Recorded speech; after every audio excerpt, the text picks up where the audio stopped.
your host, Josh Mulder. This week I got Curtis Bellenot from Bellenot. What's up, man? Hey, man, how's it going? It's going good. Had some technical difficulties yesterday. We're trying part 2 today. Yeah, definitely. Technical difficulties. We'll take that. But, so yesterday was May the 4th, so we had a Star Wars themed thing. Yeah. And then now today is May the 5th, Cinco de Mayo. And so now we've got some margaritas. So Yeah, cheers, bro. Yeah, it was funny. We had everything set up for Star Wars, and we got blessed with Cinco de Mayo. very next day. Yeah, definitely. So, Classic question. yes.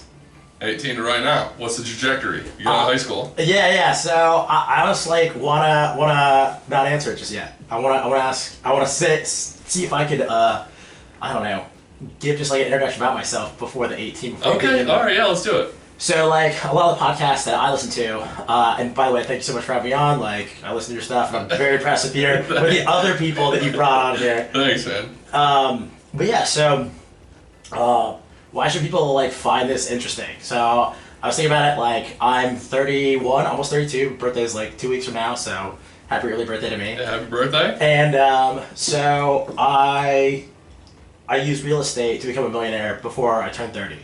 So I moved here to Savannah in 2014. I've been a real estate investor since like 2012, and I quit my full-time job and went full-time real estate investor in 2016. Since then, I've got like $6.5 million of assets that I control. I've got about 3 and a piece of debt on there, so if you do the math, about 2 point something like net worth. So pretty stoked on that. Pretty stoked, yeah. I've got I got over 20 rentals, and I've got right now I got about 5 flips going on at one time. I got some great investors that help me along the way. Lots of great mentors that help me along the way. But yeah, I think that's why you invited me on, because I'm young, I'm hungry, and being able to share this information and stuff is just it's awesome. It's a blessing. So 1000%. Plus, you came highly recommended, and we were getting into it a little bit yesterday. But so we haven't really done it that much since COVID. But we used to have like the meetups in town. And one time I saw you present at one like early last year, and you had me hooked, bro. I was fired up. Like for like the next probably 2 months, anytime me and Matt Perkins would talk about anything, I'd be like, dude, do you think Curtis is doing that? That's awesome. Yeah, and that's a big thing. Like you need to be inspired, and if you can inspire people, like that's awesome. So yeah, you said you did like so you went to one of those things, and the next year you did like 23 deals or something. Yeah, 23 wholesale deals and 2 flips. Yeah, that's incredible. Like that's so big. We only did 3 the year before that. Yeah. So it's pretty. Yeah. It's a pretty big jump. What is that? An 8-fold increase? 9-fold increase? That's insane. Yeah. So it was. We were busy. Yeah, busy's good. Yeah. So, now look at you, just hanging out on a Wednesday drinking tequila. Living the dream. Yeah, shooting the breeze. Yeah, so, yeah. Well, what's your background? So, like, you started investing in 2012, but what were you doing before that? Kind of what was the segue kind of into investing? Yeah. So, before that, before that I was doing, I was in the Army. So, that's how I got invested in real estate. But my background really is born and raised in Los Angeles, California. Land of movie stars, and I'm from the Valley, which if you've seen like Clueless, like oh my god, like that's where I'm from. And so but I grew up middle class, and my dad did pretty well like when I was about 10 or 11, and like kind of shot us to like a better level than we were doing. We went to better schools, and my parents were still like my dad drove a Corolla, and my mom picked us up in a minivan, but I had friends like in middle school, and they get picked up in like I remember this yellow Lamborghini, and I was just like, damn, like that's what I want. Like my mom would pick me up in an MPV, like no hate, my mom, I never wanted for anything, you know what I mean, but like I was just like that's what I want, and that's when I knew like I want to be rich. Like I want to be rich. I don't know how I'm gonna do it, but I want to be rich. So fast forward a couple years, I realized I'm not the smartest person in the room. I'm not gonna be able to like make, I'm not Elon Musk making rockets and stuff. I'm not, gonna make the new iPhone.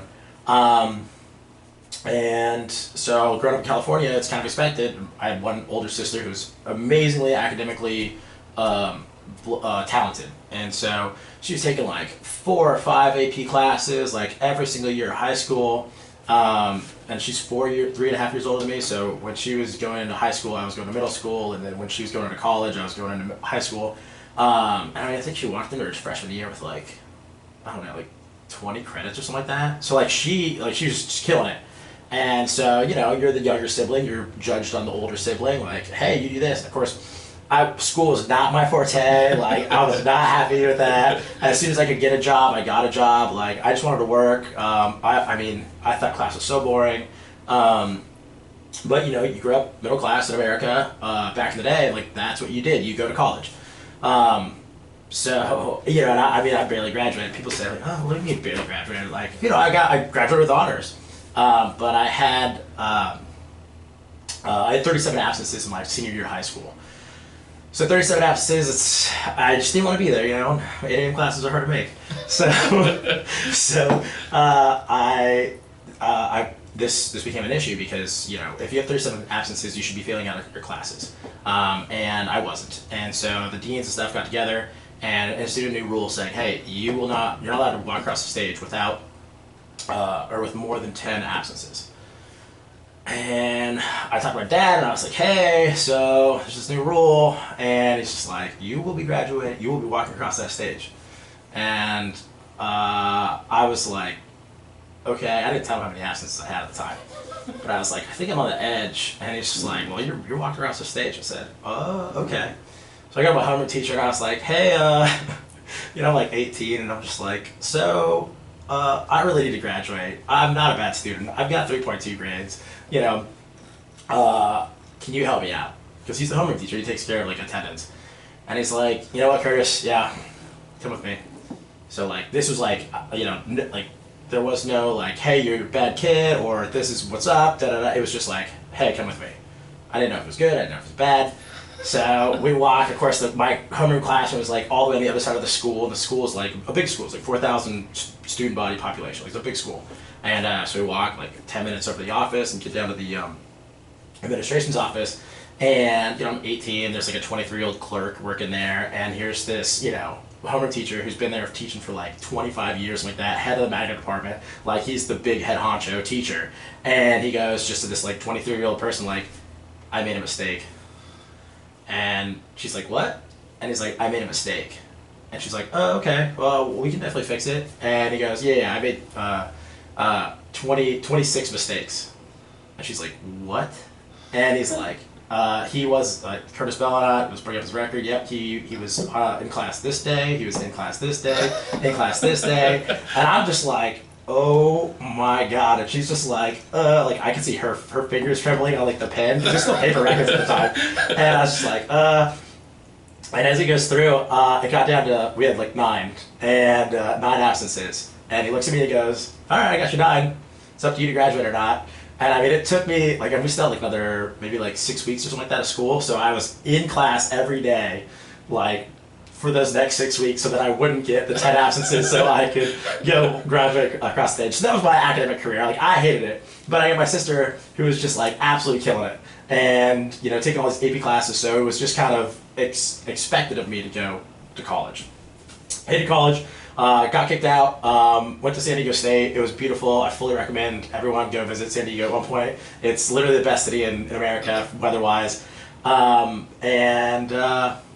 yeah, so I went to college. It wasn't for me. Got kicked out, long story short.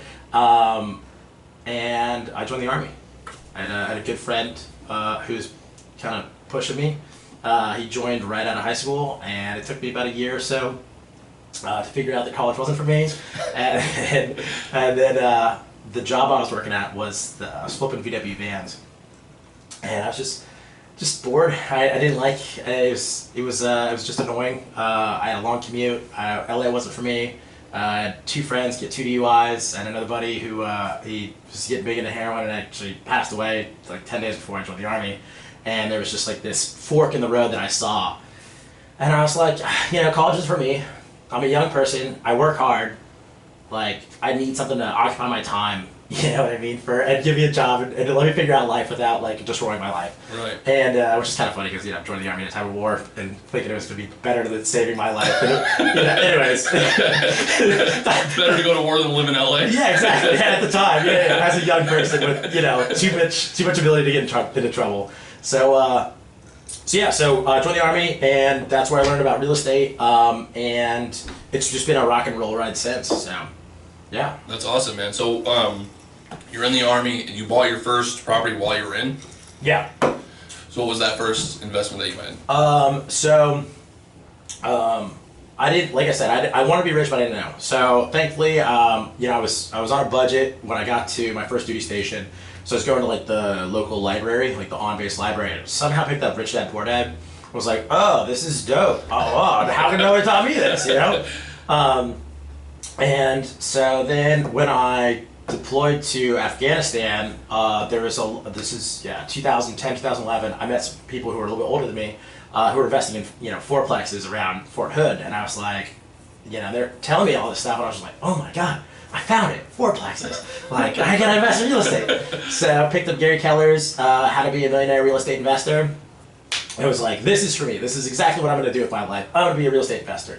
Mind you, I'm like 21 at this time, and so, you know, I had a lot of energy, but not a lot of skills or other things like that. So I knew how to learn. Ended up talking with them. I got back to Fort Hood and realized I was broke private and I couldn't afford a fourplex on my salary.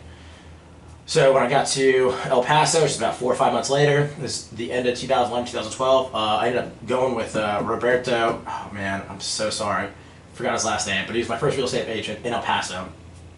And we looked at like, I think it was like 80 homes or something like that. It was just an incredible amount of houses. I mean, El Paso at the time was like, just every other house had a for sale like sign on it. It was wild. And then was he getting frustrated that you were like looking at so many houses? Yeah, but nobody had. Oh, I'm sorry. Rookie mistake. I know, no bad. Big deal. No big deal. All right, yeah.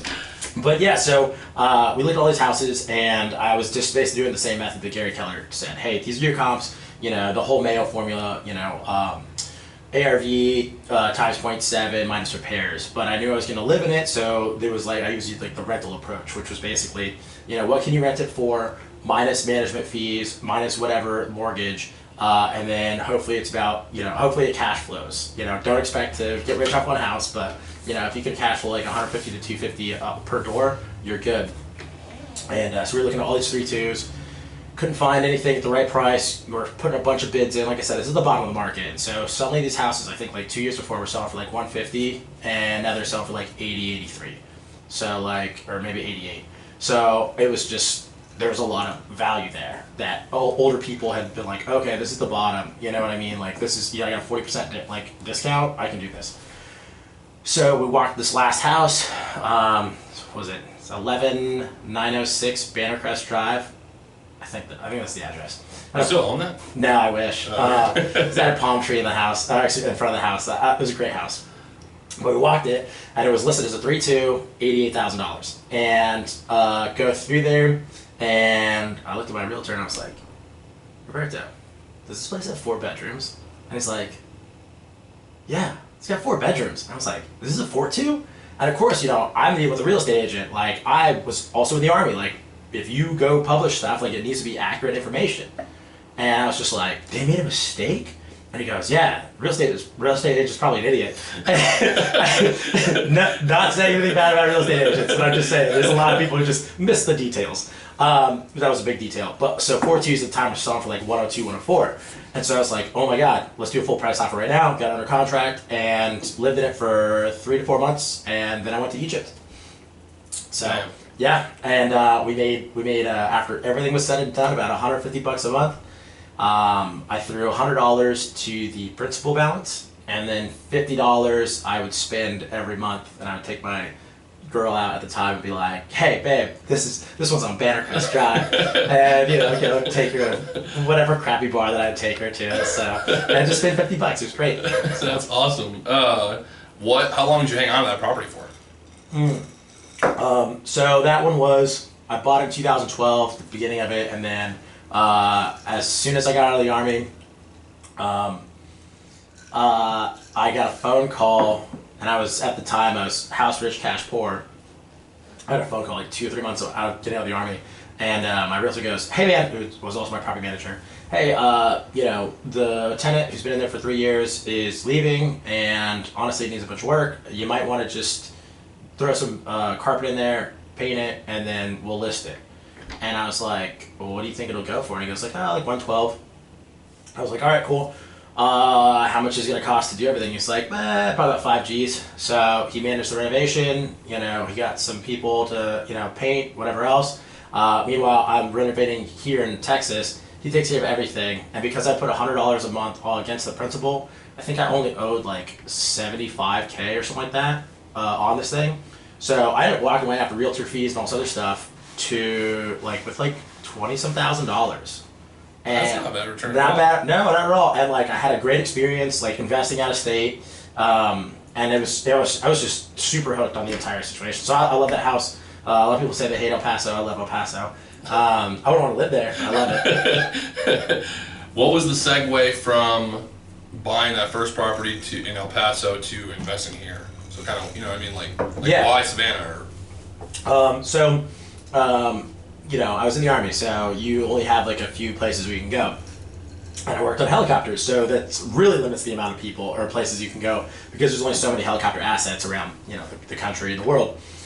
So I somehow lucked into amazing orders to Egypt. I had a great time over there. I spent some time in Israel. It was super, super cool. To everyone listening, don't discount Israel. It's absolutely amazing, absolutely beautiful. They love Americans. It's absolutely wonderful.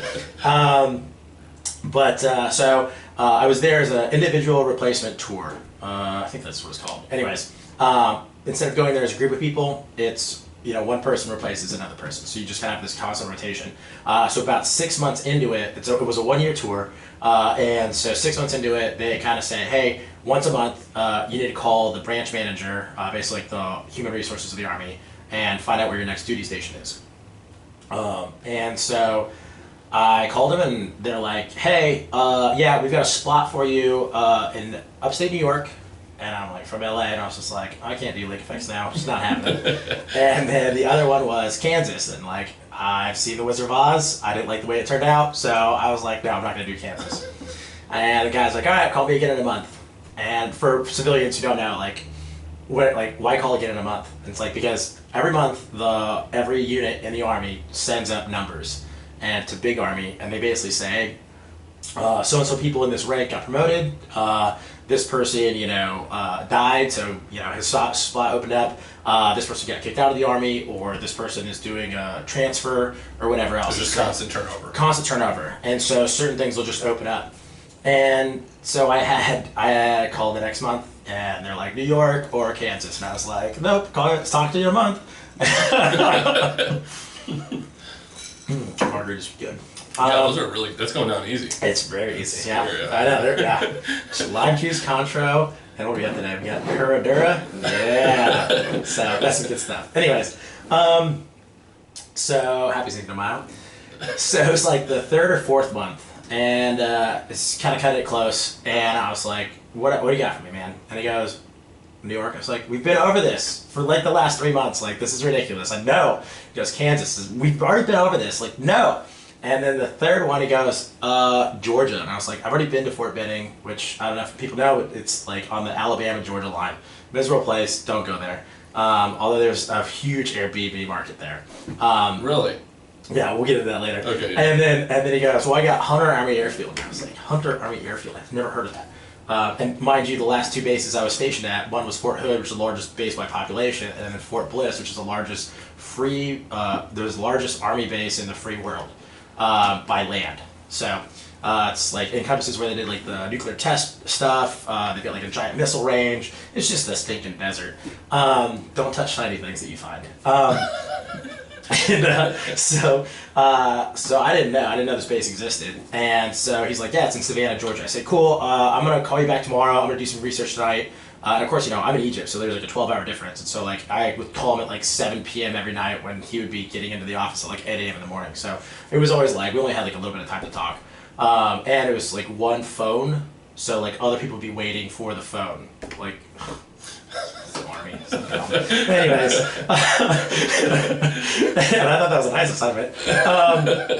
And so I just did some Googling, and I was like, Savannah. Type in Savannah, of course, the picture of the Forsyth Fountain comes up, and I was like, oh, that's beautiful.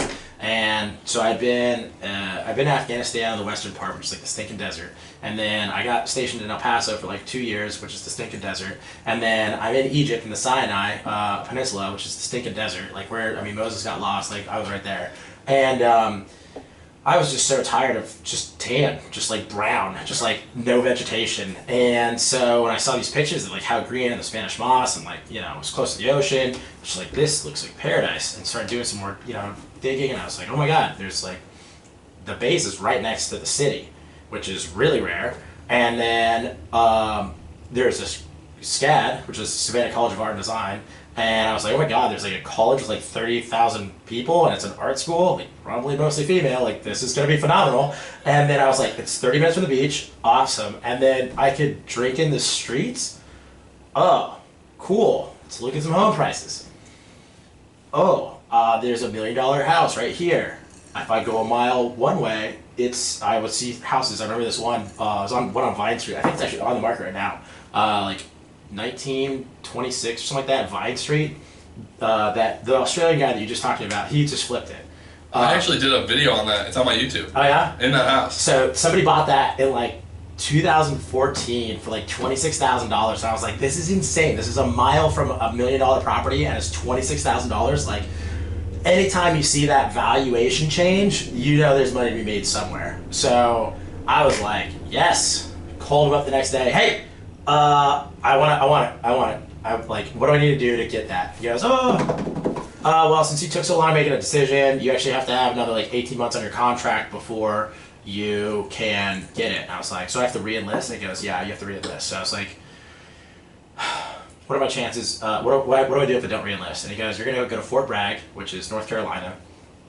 And people call it's Fayetteville, North Carolina. Everyone calls it Vietnam. And I was like, and he goes, yeah, you're spending the last 9 months of your Army career basically in processing soldiers, and that's it. And I was like, so 9 months doing a menial BS job, making a bunch of money, and I was like, I'm gonna basically drink myself to death and blow all my money on stupid things. It's like, I will re-enlist. So talked to the recruiter, re-enlisted, and did another basically 2+ years on my contract. And got stationed down here. I got here in September 2014, and it's just been phenomenal since. So, way beyond my wildest expectations. What was the first deal you did when you got to town here? So like when you came to town, were you like, okay, I need to buy real estate like right away? Yeah, well, I needed to find a place to stay. So I got back from Egypt. I flew home to LA, grabbed a bunch of stuff, and bought a truck, loaded up my Chevelle, drove across country. And the Army's cool. They give you an extra 10 days. You just got to get around here. They give you 10 days to find a house. And so I had an aunt and uncle, shout out to Aunt Barbara and Uncle Ben, and they let me stay at their house in Aiken, like 2 hours away. So every day I'd drink beers with my cousin, and then go to sleep, and then wake up at like 5 in the morning, and then leave the house at 6, and then I scheduled like rooms to rent, because I had too much rank. I couldn't stay in the barracks, so I had to have an off-post place, and so they gave me like $1,600 a month to live. And if you're smart, you're like, I don't need $1,600 to live someplace, so I rented a room. And so so the first 10 days was just trying to find rooms. I went to the south side, I went downtown, I went all the places. Excuse me. And ended up getting with this guy, Kim Masick, super cool guy, and he took me into his house. I went there to just talk to him and see the room, whatever else, and we ended up staying out on his front porch talking about foreign policy for 2.5 hours. And he's like, yeah, I just need somebody responsible in this room. It's like a 2,200 square foot Victorian in the Starland District, before it was the Starland District. This is the end of 2014. There was nothing there. It was the Wormhole, Foxy Loxy, and that's it. Right. And he just had this awesome place, super close to downtown. It was 3.2 miles to my parking spot on the base, 2.2 miles to the river, super centrally located. And he was like, yeah, I'm out of town 6 to 9 months out of the year. I just need somebody responsible who can take care of my cat, and you have the full run of the place. And I was like, cool. So for $550, I'm living in Starland. And I negotiated the lease. I said, hey, man, I think I'm gonna buy some real estate. So if I can just get like a 6-month lease, that'd be awesome. And he's like, well, I really want like a long-term tenant. But he's like, you seem cool and responsible. Like, we'll figure it out. Ended up living there for like 2.5 years. So, so it worked out for him. Worked out for him. Worked out great for me too. But yeah, I was just like, I need to be, getting some real estate because,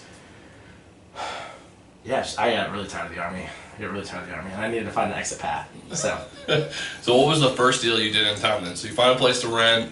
You rent from that guy. That's stable. So what's the first investment you made here?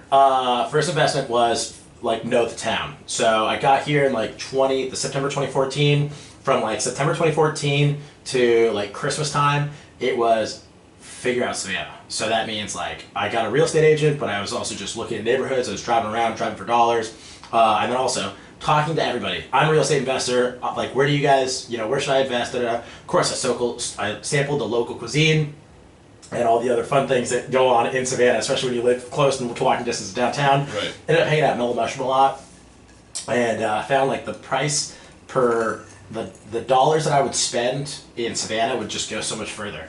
I'd go hang out at Mellow Mushroom and $2 for happy hour drafts, so I could get Guinness for $2. And I started meeting a lot of people who are also my age and also like either investing or entrepreneurial. They're like tile guys or artists or freelance this, freelance that. So it was a really cool community to kind of get into. Is it still like that? Is Mellow Mushroom like the place to hang? Used to be. So they got shut down because somebody didn't pay their taxes. Oops. But the Pooler chain, I think, is going to buy it again. And oh, wait a minute. The one downtown got shut down? Downtown. Mm-hmm. Yep. What? Yeah. This was like just before, it was like February 2020. They lost their liquor license. And like, you lose your liquor license downtown, it's just like, done. Yeah, so. Not to get too far off topic. Yeah, that's crazy. Yeah. So, but yeah, it's supposed to be opening it back up again. So. No, hopefully. Yeah, when it does, yeah, fingers crossed. Hopefully when it does, like, you'll see me down there. I just got a lot of good memories there. And I found a lot of good workers there, actually, and a lot of people who taught me a lot of lessons and stuff. So I'm doing that, and then right around Christmas time, I hear Fan Merrill from Fortune Builders and Flip This House or whatever, A&E, and I was like, do you want to learn about flipping houses in Savannah, or come join me in my free 2-hour seminar? And I was like, yes. I'm driving my truck and I just like slam on the brakes and I'm like, they're like, take down this number. So like I immediately called the number and I was like, I'll learn how to flip houses. And because I'd already read a bunch of books, and I'd already done the one in El Paso. But I knew, like, especially like the Army taught me like anybody can do anything. It's just like, do you have a teacher? Do you have like the people that are helping you learn that skill? Because you'll see these like little tiny 98-pound females, and like they've got their jump wings, and like so they jumped out of airplanes with like 100 pounds of equipment on top of them, and like you're like, if they can do it, I can do it. You know what I mean? Yeah. So if this dude can like flip houses and he's got a system, like I'll follow the system. So some people hate on Fortune Builders because it does cost a lot of money, but whatever. So I went to the free thing. It was like 2 hours, and I was like, I'm hooked. Like, just sign me up. What you got? And they're like, you don't want to listen? I said, no, I'm good. Just and it was like $200 or $300 for this 3-day weekend over New Year's Eve. So New Year's Eve, do this 3-day thing, and they like kind of screen people to be like, hey, like, are you interested? Like, do you want to take this to the next level? Blah blah blah blah. And so like the price for it was like $30,000, $40,000, and then like 60 or something like that. And I had money in the bank for my deployment, so the guy's like, are you interested? Yeah. He's like, all right, well, do these things and come back tomorrow. And I was like, all right. So did the things, basically up your credit card limit. And so I was like, yeah. And he goes, hey, like if you give us like $38,000 of your hard-earned money, like, are your kids gonna go like in need? And I was like, nah, dude. And shout out to Brian Zimmerman, and he's also ex-Marine. And he goes, all right, you don't have like kids, like you're not gonna get in super debt. I was like, yeah, dude, I got a full-time job in the Army, like I'm totally legit, like I got no kids, I got no wife, like I'm good. And he's like, all right. So signed up. I was the only person to sign up for this like thing out of the whatever 150 or something like that showed up to this course or this class. And so I get back to base, holiday weekend's over, and our boss is like, hey, you're going to go to Virginia for 3 months. I was like, no.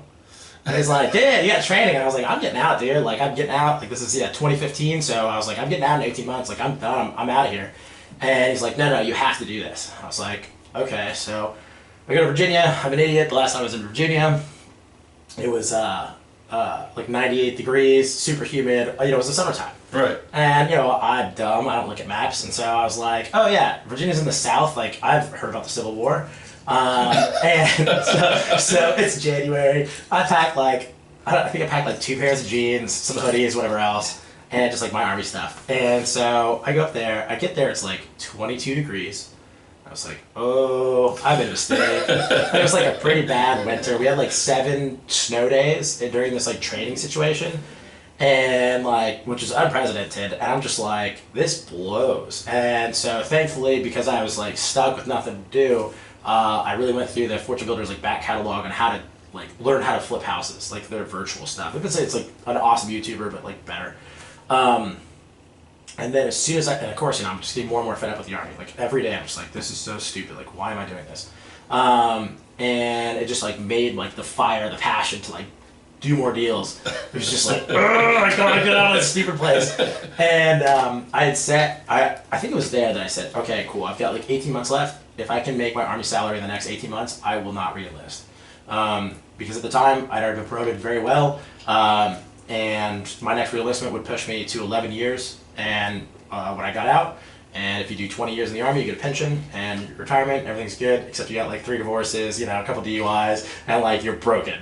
So I was like, And so the equation goes, if you do more than 10, you might as well do 20 because you're already halfway there. And I was like, if I re-enlist, I will go all the way. I will do the full 20, and that's it. I mean, it would have been nice. I would have retired at 39, had a full, probably 100% disability. Like, people do it, and they're fine. I would have had a bunch of houses all over the country, but whatever. Anyway, so yes, I got back from Virginia and got a new realtor, started hitting it harder. Got my first house on a contract, I think in May. Shout out to Hakeem Shabazz. He's still a wholesaler around here. He's awesome. He does a lot of good work. Me and him made a lot of money together. And then, I think I did my second one in, I think, January to something else. And I made all that money back in the first 2 deals. I made that $40,000 that I spent, like $38,000, whatever, and change. I made all that plus about $12,000 off that first 2 deals. So 50 G's roughly on 2 deals. And then I had sold another house right before I got into the Army. So in basically 18 months, I had made I paid all my debts off with Fortune Builders, but then I had made my Army salary. And so I didn't feel bad about getting out. So, yeah. I guess that's the story. So you bought your first deal while you were still in? Mm-hmm. Yeah, I was a E3 in the Army. Okay. And what was the numbers? What was the breakdown on that first deal? So first deal here in Savannah or in El Paso? No, here. Yeah. Oh, El Paso's done, right? So you come here, yeah. You're living here, stationed here, yeah. Invest there. And what are the breakdown and how long did it take you? 107 Montclair Boulevard on the south side. I bought it for $42,000, and then I did a 50-50 split with my contractor at the time. Just don't do that. So we bought it for 42. Gosh. I think we had 30 into it roughly, so 72-ish, and then we sold it for 119 after the commission, after a little bit of a legal snafu. So we assumed this guy's home equity line of credit, and the wife that just divorced him worked at that bank, and so when she found out, and so he owned the thing free and clear, when she found out that we assumed the home equity line of credit, she went to her boss, which is like totally a violation of everything, but it was like, hey, these guys are, they stole my house from under our feet. And I was like, nah, you were living with your boyfriend over yonder, and right. like he just wanted to go to Florida and get the hell out of here, and wanted to just get some cash money and run. And so the bank president called me and was like, hey, look, like you get, as long as you make payments, you're good. But if you trip up at any position, you're done. So this was like right as taxes were due, and we didn't pay the taxes because it was like I've always had a mortgage, so I didn't know that taxes don't just come straight out of the mortgage. You have to pay them. And so as soon as that happened, we were like 30 days delinquent on our taxes. Then the in-house counsel for that bank served us that the note was due in full. And now we were under contract at the time to sell this thing. And so, but like, I think it was like a 45-day close. And I think our lawyer was like, yeah, they could execute this within 30 days. And I was like, so you're telling me that I've got $72,000 plus wrapped up in this thing, and I suddenly have to pay $45,000 even though it's under contract? And my lawyer's like, yeah. And I talked to the bank president, and he goes, I don't care. I'm assigned with my employees. And I was like, and he goes, by the way, it's gonna be a nice house that I get. And I was like, okay. So I called everybody, and I was like, hey, I need to borrow like $45,000. And ended up calling all these other people. Ended up got an amazing investor, and she was like, yeah, because I was like desperate at this time. I was like, look, like I've got a finished house. This is what's going on. Can you loan us the money for this small amount of time? She's like, yep, too easy, I got you. And it's transactional lending, the new word. It's a life lesson right there. It's gaining a lot of traction right now. Yeah. Transactional funding. Yeah. So that's what I used, transactional funding at a very high rate of interest. But I mean, the house was finished. You know what I mean? Right, and it was under contract for $119,000. It was phenomenal. It was a no-lose situation for her. So sold that, and then my... Wait, so you didn't make that much on that first one? No, we made $22,000. We split $22,000. Okay. So yeah, but that's okay. Yeah, that's you know great. What I mean? Yeah. Like I was hooked. I mean, in 3 months I made $11,000. Are you kidding me? Dude, it's funny. Me and Jerome were just talking about this a couple weeks ago on the show, and he's like, he said he spent like 7 months on that first flip, and he got like $22,000, and he's like, that's it. Like, I've made it. Well, and like, you know, that's how it feels that first time you get that big check. You know what I mean? But like, you realize like $22,000 like doesn't go that far. No. Yeah. But like, so my first deployment, I came back to the United States with $27,000 in my pocket. So the fact that I made $22,000 and I was still working my full-time job, and so I did this like basically on the side, and I helped clean up like the last couple weekends. Like, cool. I was like, I can do this if I actually put my efforts into this. And I mean, that's the hardest one. The hardest one is the first one. Right. I take that back. The hardest ones are the first ones, but it's hard for a lot of people to get into that first one. Yeah. So they do get easier, right? Like maybe not. It's not like a straight line easiness, right? Yeah. Maybe like it goes a little easier, then a little harder, then a little easier. But it definitely like as you progress. Yeah, as you progress, like you get better. And so that's another thing that I want to say about your show is that you got so many smart people, and like listen to their like trajectories. It's like so like smooth and nice, and I'm just like, man, like maybe I'm too ambitious, or maybe I'm doing something wrong, but like all my stuff is always going sideways. Like my first deal, like the note was getting called literally days before we're closing. Like how? Like what? You said yours was easy. Like yeah, flipping the house and picking out countertops and backsplashes, that's easy. Find a tile guy, that's easy, you know. But like dealing with all these arcane things of like payable on demand and like jeez, there's a lot of things. So how many deals did you do before you got out of the Army? I think like 3 or 4. I finished, like fully complete. Done. And how long were they taking you at that time? It depended. Like, did you have like an average? No, so I was an idiot, and so I bought one. So that was an easy style ranch, and this was that fortunate says start off with that ranch style house, very easy, can't mess it up. And then so the second one was what was my second one? I'm trying to think. I think it was another ranch, and then you always remember the first ones, you know what I mean? But like the second, third, fourth, whatever. But so the third and the fourth ones though, these I bought as a package deal from a wholesaler. It's like CS2 group or something like that. Anyways, Chris something. Has like 8 kids, a fantastic wholesaler, moved out to Atlanta, taught me a lot. Really, really cool guy. Shout out to that dude. Sorry, I thought I had to sneeze. Okay, sorry. You're good. And he sold me these 2 houses on Duffy Street. Excuse me. I love Duffy Street. So 1110 and 1112 East Duffy Street. I bought for $35,000. East of Waters, 2015. So everyone's like, what? East of Waters? No, you're crazy. And like you look at these houses and they're like haunted houses. Like they're bad. Yeah. And so this is October of 2015. And so I bought one for 15 and the other for 20 as a package deal. So $35,000, two houses. Both. For both, okay? 2,200 square feet in one of them, 3 bedroom, 2 bathroom. The other one's like 1,900 square feet, 4 bedroom, 2 bathroom. Like nothing.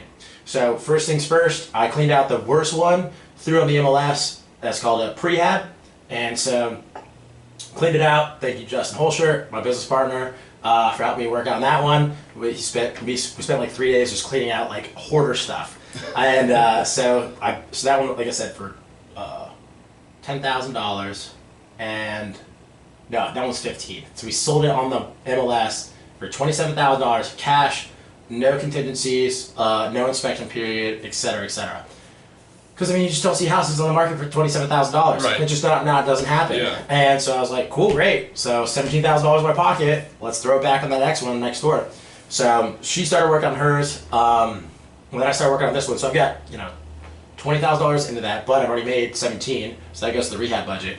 My rehab budget on that one was $90,000. So all in 110, which a lot of people tell you don't do that. Which don't do that. If you don't have like an appetite for, hey, this is a big project and you're gonna spend a lot of time and effort in it. But I thought I could sell it for like 150, and I was like, look, I'm not doing the work. I've got a contractor doing all the work.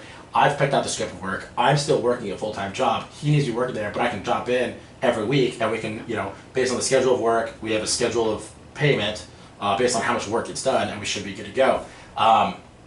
Shout out to, well, not shout out to that guy. He made it really pretty.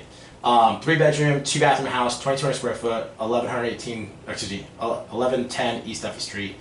Awesome house. Turned out beautiful. The people that still live there, we're actually still friends, and I sold it to them. They bought their house I sold it to them for $158,000. So that's a pretty good margin. Not terrible. Not terrible. I mean, because now we're looking at I think it was all said and done, like $40-some thousand after the 2 of those. That was my profit. Yeah, okay. So, and I was making like $60K. I was making, my base pay was like 36. So. It's not even now you're. Yeah, in one deal, basically. One deal, I made my Army salary. And of course, it took a while to make it. Right. There's some headaches and stuff. But yeah, I was pumped. And so this is kind of the end of 2015. No, this is, I sold that house like a day or 2 days after I got out of the military. So I got out of the military, I went to a closing, they signed the next day, and then I bought another house that following day, a duplex. So I was hooked. I was super, super hooked. Like I was incredibly hooked on real estate, and I really like those big old ones because they were just, it was incredible. I grew up in a house in LA, ranch style, built in 1963, 1,800 square feet, 3 bedrooms, 2 bathrooms. You can buy that house all day long on the south side for like $200,000. But because it's in Los Angeles, it's worth right now it's probably worth about $700,000. Not even renovated. I mean, my parents just did their bathroom, but it's just kind of dated. Like they did their kitchen in 2005, and it would sell like that tomorrow for $700,000. How much did your parents buy their house for? Do you know? 188. Back in 1988. Dang. Yep. So they're like low-key real estate investors. Yeah, but I mean, they're about to they got mad equity right now. They got mad equity. So that's crazy. Yeah. Anyway, off topic, but no, but it goes into and that's so talking about real estate. What can real estate do? Real estate has allowed me in 30 years, 31 years, almost 32.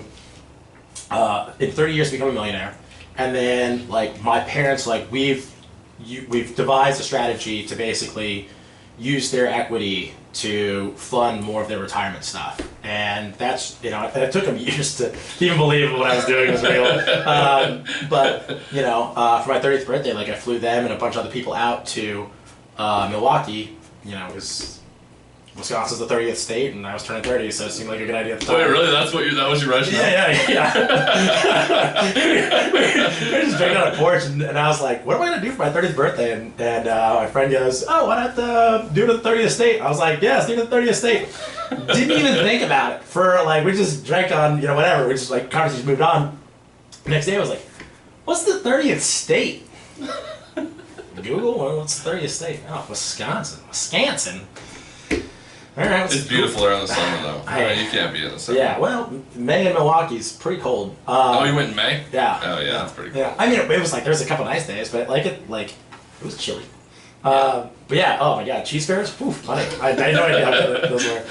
But yeah, so real estate's allowed me to become a millionaire, give some nice stuff to my parents, and then also create a future for them as well using their home equity that they've leveraged and, are buying stuff in Savannah.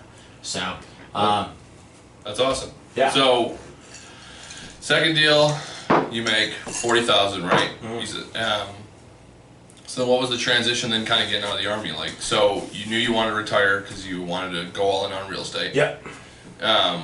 What did it look like once you got out? Like how many houses were you doing when you got out? So I had 5 houses that I owned at the time when I got out of the military. Open projects? Yeah, so there's like 1 that was closing, 1 that was under contract, and then 3 projects that were going on. Okay. Which is aggressive. It's aggressive, yeah. And nothing wrong with being aggressive, but just, understand, you might get hurt. And you're doing the work yourself? Not at the time. Okay. But I was doing some work because I suddenly had a lot more free time. And so instead of paying my landscaper $1,000 to go get rock and distribute it in a driveway, I just called around the local rock suppliers and was like, hey, I've got a truck. Do you guys sell scoops of rock? They're like, oh yeah, come on down. Well, 4 trips later, I go, hey, you've made a lot of trips. Do you want us to deliver next time? I thought about that. All right, cool. So there's a saying, well, I was in the Army, it was just like, hey, you need to be persistent. And it's like, what do you mean? Brick wall persistent. Where you have a brick wall, you need to go over, around it, under it. And if none of those are options, you need to beat your head with it and break those bricks with your head. And I was just like, that's go. You just do. If that's what you want to get a bunch of houses, you want to retire, and you want to have, all the passive income, you got to work for it, I mean, that's one way to put it. I've never heard that before. That, and also, if you work 40 hours a week, at a regular job, and then you retire in 60 years or 40 years, well, now if you work 100-hour work weeks or 120-hour work weeks, well, then you can retire 3 times faster. See what I'm saying? It's all algebra, not hard algebra, just this variable, change them around, good to go. So if you're working 3 times harder and making 3 times much more money, you can have 3 times much more consumption, the BMW, the Mercedes, the big house, or you can just push that into retirement accounts or real estate investments or other things like that, and then go forward from there. So being financially responsible to supercharge your gains, I think, is hyper important. It's been a kind of a motto for a while until 2019, until about 2020 when I was just like, 2020 global pandemic, might as well eat out a bunch and drink too much and, enjoy steaks from Whole Foods. So these things are going down really easy. Actually, I need to. You want a refill? I need a refill. Yeah, let's do a refill. All right. One sec. All right. So yeah, I don't know, where were we talking about? Well, I don't remember where we were, but I know. So yesterday we kind of got into it a little bit, but you have a pretty cool story about towards your end of your time in the Army.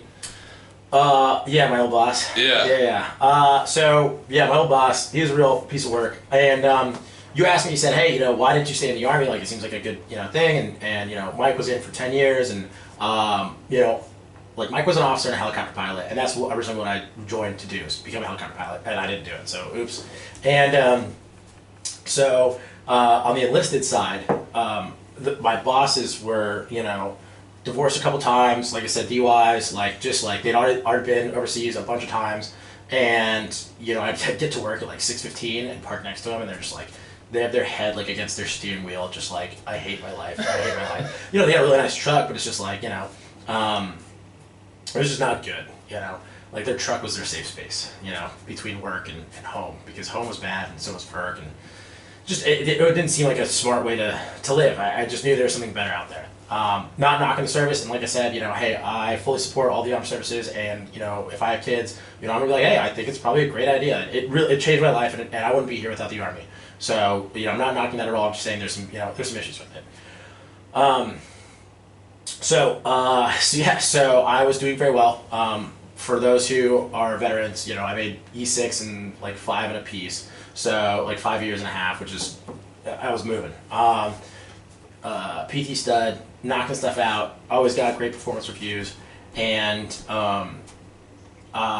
so there was a big push for me to get re-enlisted. They're like, hey, he's a stud, you need to keep him. Re-enlist is to basically sign up for another contract. And so, like I said, in the Army full time, I would meet contractors out on my lunch break. I'd go check out houses, after work. And I had a closing for this property on my lunch break. And so I had the closing check in my pocket. And not all of it was profit, don't get me wrong. But so I literally had like $44,000 in my pocket as a check, sent out to my own company. And my boss, who I really didn't like at the time, because I was in the orderly room, they punished me by putting me in an office job when I'm not an office person. And so it was like a slow day. And so he calls me and goes, "Bellenot, get in here." And I was like, oh. So I walk in the office like, "Hey, First Sergeant, how can I help you?" And he's just like, "Why aren't you re-enlisting? Close the door. Why aren't you re-enlisting?" I was like, I told you, if you double my pay, I'll be more than happy to re-enlist. And he's like, "Come on, I can't do that, blah, blah, blah, you're a good soldier, like, we could really use you, and da-da-da-da-da." And of course, this dude's like, called me all sorts of names, told me all, like, I'm terrible, I'm worthless, but apparently I'm a good soldier, and, he needs to make re-enlistment things, so whatever. And I was like, well, I've got this house flipping thing, I'm doing pretty well. And he was like, "What do you mean you're doing well? Like, what, you got, like, a check for your Army salary in your pocket?" And I was like, yeah, I do." And he goes, "Well," and I was like, "Permission to speak freely?" And he's like, "Yeah." And I pull out, like, I got a big car insurance. I got this big old check for $44,000 in my pocket. I was like, "Here it is, $44,000. Here's a check for $44,000. You see that?" And he's like, "Oh my God, this isn't real." Dude. And I was like, "Take a look at it," and like, kind of chuck it at him. And he's just like, "Yeah, this is my Army salary." Like, I'm just like, "Yeah." Sorry, I was super excited, messing up all the audio levels. I was so excited, just throw it in his face. And I was like, "Yeah, man, I'm doing real estate." And he was just like shocked. This dude's got 6 kids, 38 years old, bald. He's probably been on, at this time, 6 or 7 deployments. Was working the American dream. Show up to work, have everything's taken care of, and like to have this guy who he didn't like me, but he knew my worth, and then to throw it in his face I was gonna get out of the Army, and I was actually doing something for myself, like that really pissed him off, and so I grabbed my check and I walked out of there, and well, you got out of the Army. So, I didn't lay animosity to him, but whatever. He tried to add me on Facebook, and I was like, "Nah, dude." I was just actually going to ask if he was on your Facebook. So anyway, you had done 4 deals in 18 months, and you had 5 ongoing when you left. Yep. So then, like, what was the ramp-up process? Like, did you get out? Were you, like, killing it, or was it like... Yeah, I was killing it, man. Yeah. So like I said, I was house rich, cash poor. And so I didn't realize how much, and by the way, for real estate investors, I think you should really take an accounting class, get some basics on all this stuff, and track those things. I had an amazing sister who did a lot of that for me. But the first couple deals, like, I had no idea what I was doing. I just had all the receipts in a folder and was just like taking my like regular 1040 deduction on all this stuff. So like I paid a bunch of money in taxes, and like I finally got an actual accountant in like 2016. And the dude's like, "Can I see your taxes?" I said, "Oh yeah." And he's like, "Wait a second, you've got all this real estate stuff." And I was like, "Yeah." And he's like, well, you didn't deduct anything. I'm like, "Well, I get a W-2 from the Army." And he's like, "You're an idiot." And I was like, "No, I'm not." I was like, "I'm glad we're on the same page with this. That's why I'm here." But he goes, "Yeah. So let me amend these things, and we'll get you some money back." I said, "Whoa." I said, we're just, this is the first meeting of him. And I was like, "What do you mean amend my tax returns? Like, I did them. I'm good." And he goes, "No. I was like, "Okay, well, how much is it going to cost you?" He's like, "Yeah, $500. I said, "Well, why do we need to amend them?" He goes, "Yeah, I'm going to get you like $3,500 back. Just glancing over this." And I was like, "So I pay you $500 and give me like $3,500? He goes, "Yeah." And I was like, "Cool. Call me an idiot all day long. I'll tell you that trade." No brainer. Yeah, exactly. So that's why, like, I listen to some of these other people on your podcast, and they're like, "Yeah, they're like, these are like, oh yeah, so I got an accountant, and I got this person, that." I'm like, man, I didn't do any of those things. Maybe I just didn't pay attention in high school or college or fortune builders classes, but get an accountant at some point. Early on. Yeah. If you're gonna ever pay a little bit early on, but then it's gonna be way worth it later on. Yeah. And also I was getting really tired of the Army. I'm living in Savannah, and like I knew I was kind of relying on my Army paycheck to cover any like cash flow issues, so I wanted to have like another job. So I ended up bar backing on the side while I was still like just the last month or so I was in the Army. I started bar backing because I lived with a bunch of my neighbors were restaurant people, and we used to hang out at Top Deck, and they're like, we're hurting for workers, we're hurting for barbacks, and I was like, wait a second. I can go to the bar that I go to all the time. But at the time, this is like 2015, 2016, like Top Deck was the rooftop bar to be at in Savannah. It was that or Rocks on the Roof. That was it. There was a line out the elevator door, almost to Bay Street, every single Saturday night. It's where the hottest girls went. Like, if you want to go do your thing, like that's where you need to go. So I was like, you think I can get a job there? And my neighbor was like, yeah, sure. I just wanted to do something like manual labor because at the time, you know, sneak orderly room. I ended up like at the top. My last like 3 months in, I ended up having to watch like 72 soldiers for like almost a month, with no issues, by the way. But 72 soldiers is a lot of people to manage, and so I just wanted to like let me go do what I wanted to do in the Army, which is shoot guns out of helicopters, manual labor, and just like have someone tell me what to do. So. 2 out of 3 ain't bad. I couldn't shoot guns out of helicopters, but I would just lift heavy stuff, and somebody would tell me what to do. And the other perk is, you know, hey, you're gonna go drink for free. So I get a job at Top Deck and have a great time. I'm literally, and this is such a weird dichotomy, but like at one point I was teaching a SHARP class, so like a sexual harassment and rape prevention class, and like telling soldiers like, hey, you know, unwanted touching is, you know, assault, like, you know, like, hey, like catcalling is harassment, like, don't do that either. Like, if she says no, it's no. If he says no, it's still no. Like, even if you're best buddies, if he says no, don't do it. And so then I'd go to work, and then there'd be girls who'd be like, oh my God, we want to, I don't know if I can say it, but, you know, a sexual innuendo shot. And I was just like, that's sexual harassment. But I'll give you, but I'll give you shots and you're gonna pay for me. So it's just like this fun little dichotomy of like I'm super responsible at work, and then I go to this other place and I just completely, you know, F off, and it was great. I got paid in cash. It was awesome. Which was solving your problem of house. Yes, so I was rich, cash poor. Yeah, so I was broke as a joke because I had all these houses, and I was suddenly realizing, like, looking at my cash flow kind of projections, and I was like, I needed that like 4 Gs plus that I was getting out of the Army every single month. So that helped. And then I also met a lot of people there that also helped me out. And being able to, it helped me assimilate from Army to civilian, in the fact that, like, my boss told me aside and says, hey, you're yelling at people. And I was like, I'm not yelling at people.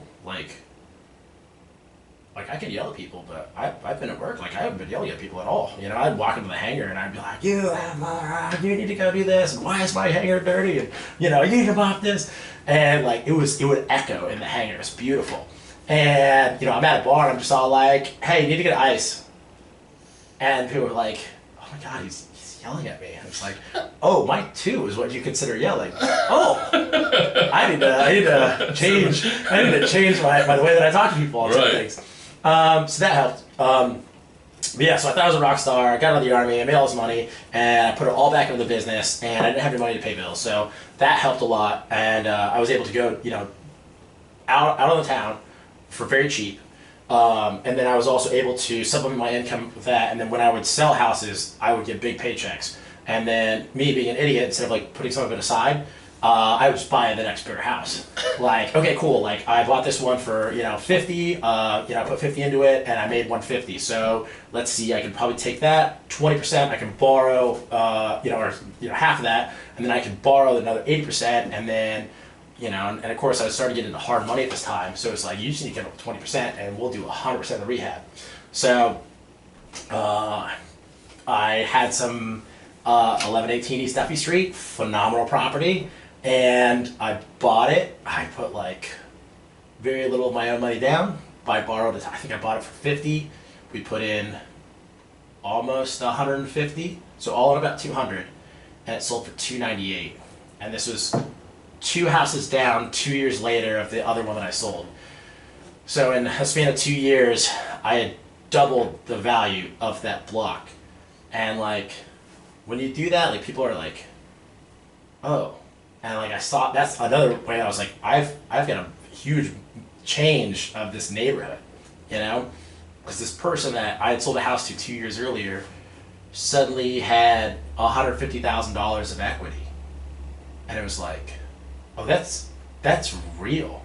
A friend of mine who lives on Duffy did a cash out refinance and like started a restaurant with it, you know, and is doing very well because of the things that we've done. And like, when your friends pay you money, it feels pretty good. They're pretty good friends. What's Grant Cardone say? The easiest way to get people to root for you is to put money in their pocket. Yeah.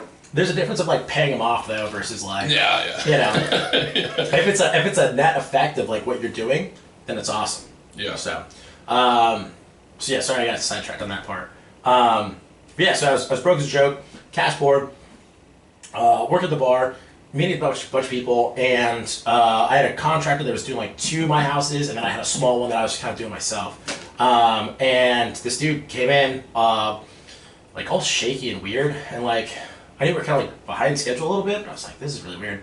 So hey man, let's talk, whatever else. And I had to go through one of the properties, and he wasn't there yet, and I'm kind of just checking everything out. There's kitchen cupboards. I open the kitchen cupboards, and there's like a black bag. It's like, I was like a black plastic bag, like from the liquor store. And I was like, And like I was like, wonder what's in here. Maybe the drywall guys left some Coronas or something like that. And I'm like, oh, that's cold. I was like, there's cold beers in the kitchen cabinets. Like that means they were put there. You know, this is May in Savannah, so like it's been there for the last like hour. That's right. it. So this guy comes up, and my general contractor at the time, and he's shaking like crazy, like. And I was like, "You all right, man?" And he's like, "Oh yeah." I was like, "Why are we behind schedule?" "Oh, you know, we're good." And I was like, "Hey, do you know anything about like this 6-pack?" He goes, "Oh, it's mine." Oh, I was looking all over for it. And I was like, "Oh." I was like, "Hey, man, why don't you go home and we'll talk about it, you know, the next day." Long story short, I get a call, not even like an hour later, from the electrician, like, "Hey, man, like, have you talked to the GC? I haven't got paid yet." I said, "I've paid him like $8,000 to pay you." And I called him back. The GC didn't respond. And I was just like, cool. I was like, "Hey man, we're gonna get this voicemail, like you're fired. And by the way, like I'm coming after you." I didn't actually come after him. Was there anything you think you could have done to avoid that? Like, is there a lesson that you learned about like scoping out contractors in the future, or do you think that kind of some of it is just you have to just figure it out? I think you gotta have to figure out. So like, you should definitely vet. And because like I had another contractor, and so I was like, oh dude, this dude fell off the wagon. Like people fall off the wagon all the time, and like especially like self-employed people or contracting or residential reconstruction. Like all those things are very like hard and difficult. And it attracts a certain type of people who are usually risk takers, and don't like working for other people, and you know are getting into it for the large amounts of money that you can make.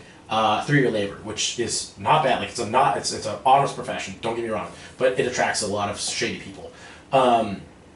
So definitely learn the lesson between licensed and insured.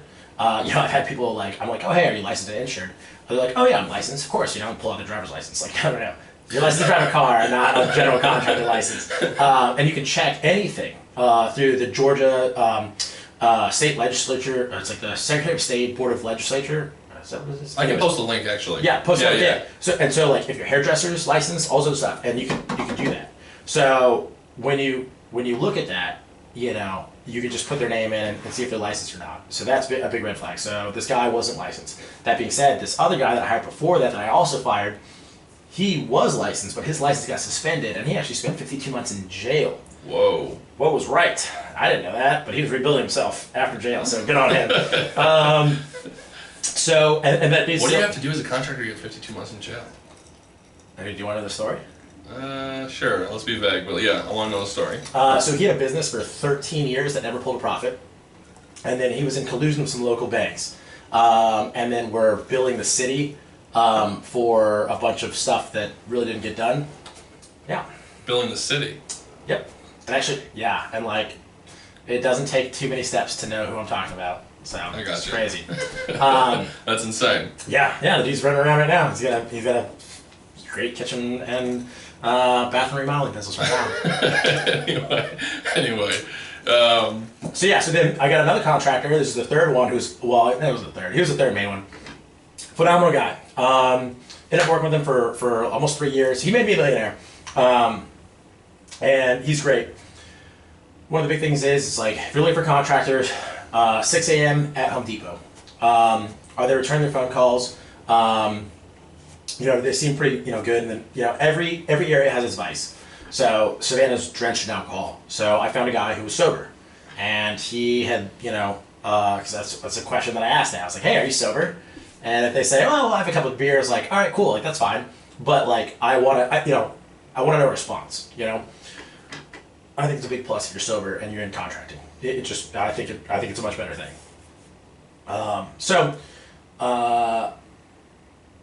So this other guy though, the question is this something that you filter for or that you can filter through? So the third contractor that I hired and we worked with for over 3+ years, we did probably almost 10 deals together. He taught me so much about construction. He taught me about running a crew.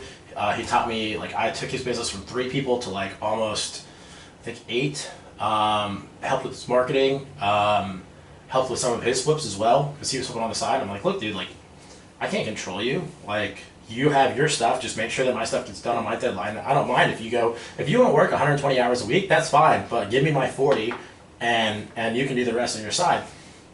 And I thought me and him were going to partner up later on, and kind of just like he was running that side of the business. I'd have a property management company run my rentals, and then I would be able to go snowboarding for a year. But it didn't know, life doesn't work out that way.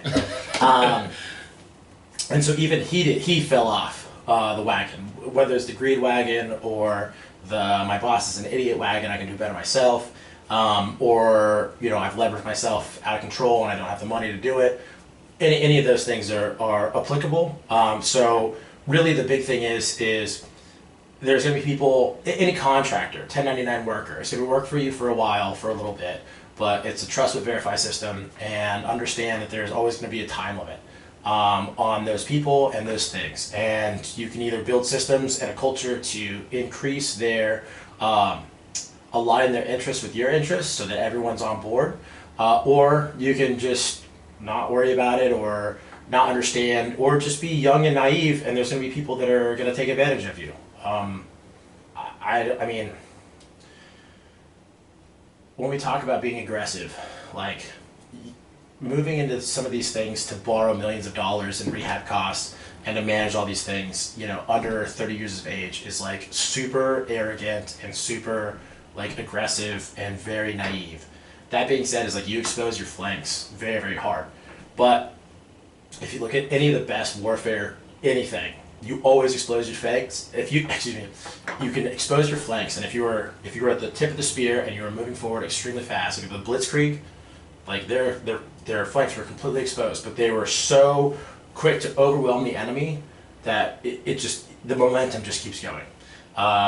And if you do that same thing in business, and I'm not saying like don't stop for the fundamentals, because those are hyper important.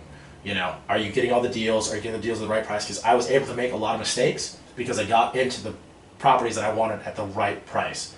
So if I had something, I've only lost money on one deal, and I was an idiot, and I didn't stick to the fundamentals. Can you break that one down? Yeah, we can. Okay. Give me a minute. Yeah. But to understand that you need to get these things in the right price. So if you're looking for a 20% margin, you need to lock in a 30% profit, projection, so that if there's anything goes sideways, you get that 20%. And I don't really do anything below 20% unless it's like a nice, easy ranch style home. Everything else, especially the big Victorians, these other things like that, like if I'm gonna sit 6 to 9 months on a property, I want 35 to 40% profit margins, period. Like, because if something goes sideways, you need to absorb those costs. And that's the way I was able to bounce back from so many like lessons. But the more aggressive you are, by hiring the right people, by learning a lot, and seeing those lessons that you're learning, or exposing yourselves to experiences that you can learn lessons from, whether they are good or bad, is the important push. And guess what?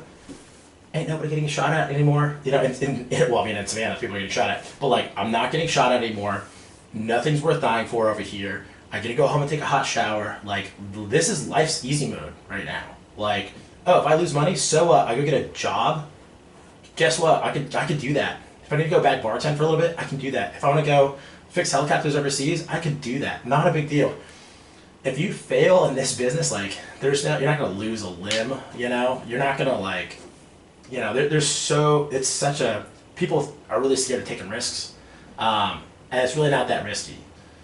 The fact that, like, yeah, I'm in a couple lawsuits, like, yeah, I've got some friends that were awesome, and then, like, we're not friends anymore. Yeah, that sucks, but, like, so I gotta go home, I gotta pet my dog, I've got some other really good friends that, like, we don't do business anymore. Like, I got a business partner that,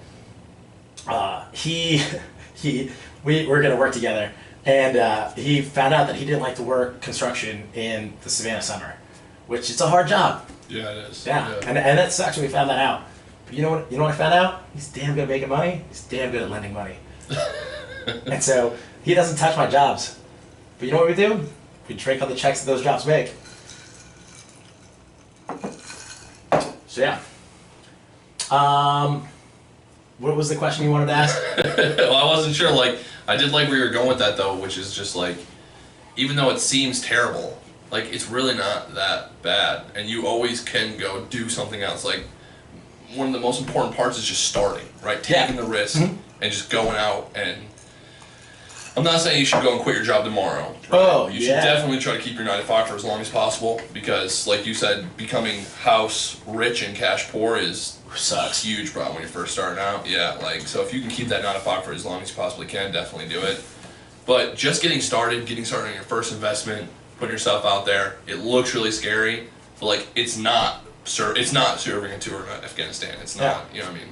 And the thing is, like, so, and there's no shame, and this is, like, what I'm learning now as I'm slowing down, because I had, like, 13 properties going on at one time in 2020, basically for the entire thing. And, now they're down about 5. And so, like, I wanted to be, not, like, Bezos, rich, but I wanted to be, like, rich. But I was working, like, 100+ hour work weeks. It's miserable. And you can only do that for so long. It's unsustainable. So there's nothing wrong with working a 9 to 5 and flipping a house a year, or even just picking up a rental or 2 a year. And then guess what? In 10 or 15 years, you're like, oh, hey, I'm not worried about, the new merger of this company and my company, and I'm going to get phased out because I've got, $5,000 a month coming in off my 5 rentals in Savannah. I'm like, okay, it's not bad. And there's no shame in that. But, like, nobody taught me about that. I was always, I was very competitive, And so, honestly, what I tell people all the time, especially in the Army, because, I'm in a couple, like, real estate investment groups for actives in the military and a couple other things. And people say, do you regret anything? Or would you do anything differently? So, yeah, I would have re-enlisted for another 3 years, and I would have bought 4 more rental properties and paid them all off by the time I got out. And then I would have had $4,000 a month coming in off my army salary. But, like, I was 26 or 27 when I got out. So, like, I was just, they say the brain doesn't fully develop until you're 25. Like, I'm 26, like, and I'm a special person. Like, I joined the army at a time of war. Like, I'm special. And so, like, that's what I should have done. And that's, what I recommend a lot of people. Just like, hey, get a nice rental base and then quit your job, Yeah, I agree. Like, speed is great, but be smart. Yeah. Yeah. Yeah, and and speed is good. And if you're smart and you're dedicated, that's what you want to do. Like, hell yeah, you're gonna go ham. Like, I got some buddies in Philly that are, like, killing it. I met them when they were, like, 21, 22. I was, like, 24. Force Builders event, and, like, man, they're so motivating to me. They're, like, 3 years younger than me. They're they're worth a lot. They're putting down, like, over $1 million of properties under contract every single month, and they just got that grind mode, But I'm just like, man, I grind motored in Afghanistan. I grind motored in, Egypt. Like, I'm good. Like, let me chill out a little bit, So yeah. But you wanted to ask me about the deal that I lost money on. Yeah, definitely. I think there's the growth comes in pain, right? Yeah. In times of trial. So definitely, I would love to hear about, like, so you lost money on one deal. Like, what happened with that? And what did you learn? So I'm a sucker for people. Like I'm too nice, and some people are like, oh, Curtis is a dick or this and that. Like that's the hard outer shell. Like I got a nice soft interior, and one of the things that gets me is like females. So and I'm not talking about like womanize or whatever else. Like no, like I just feel like I work a lot better with females. So like I've got a female whatever term, like that's just an army thing, whatever. So I've got like my lawyer, is Liz Thompson. She's great. Actually, highly recommended. Use Chandy Hutman. I use Chelsea Phillips. April 11th is also my real estate agent. I've got female interior designers. Carla's great. We've got my assistant used to be my assistant was great. My old bookkeeper, actually my bookkeepers, both of them have been females. Like I seem to work better with them. Better chemistry. And so I had this real estate agent who was just like a little bit older and like Southern charm and just like super nice and was like trying to get my business, and I was just like, well, let me know, blah, blah, blah. So she sent me like, she like her area is like Ardsley Park. And for people who don't know, Ardsley Park is like kind of the nicer, snootier part of town. Savannah, was very rich, they got poor. So Ardsley Park never got poor. So like all these 20s and 30s, like beautiful brick homes that are just ridiculous. Still ridiculous. Still, yeah. Will be ridiculous forever. Yeah. Yeah. They're awesome. But different neighborhood, different vibe, all sorts of stuff. So she's big in there, and then she gets me in this place, off market, pre-listing, and I think I bought it for like $200. I should have bought it for like $170 or $150, and so bought it. And had the walkthrough with all my contractors, like, hey, this is the scope of work, look, this is what I'm looking to spend, how we doing, blah, blah, blah. Everyone's like, yep, we can do this. My electrician's like, yep, I can just do the panel, we should be good with everything else. Contractor's like, yep, looks like we can paint, patch where the electrician messes around with, should be good to go. I said, all right, great. And talked to my plumber, and he's all like, yeah, I think we can do what we need to do, we don't have to upgrade the whole system. I said, perfect. So it was a 3-2, main house, carriage house in the back. Bought it for $200. I think we were supposed to put in like about $100, and then sell for $425. Okay, a little aggressive. I mean that ARV wasn't really supportive, but whatever. Once again, I just really like the house. I wanted to flip a house in Ardsley, and I wanted to get to that $400,000 price point. Right. Because I just I'd done houses that I'd sold for $27,000, all the way up to at the time about 400 or so. And I was like 398, and I was 300, and then I wanted to go to that. I wanted to break that 400,000 mark. It was just a personal thing. I don't want emotions getting in the way of things. But I love the house. That was great. Anyway, so get some hard money, invest some other stuff, and get this deal together. And then halfway through demo, my electrician goes, "Oh, I made a mistake. We got to redo the entire house." It's like, bro, it goes from $2,000 to $8,500.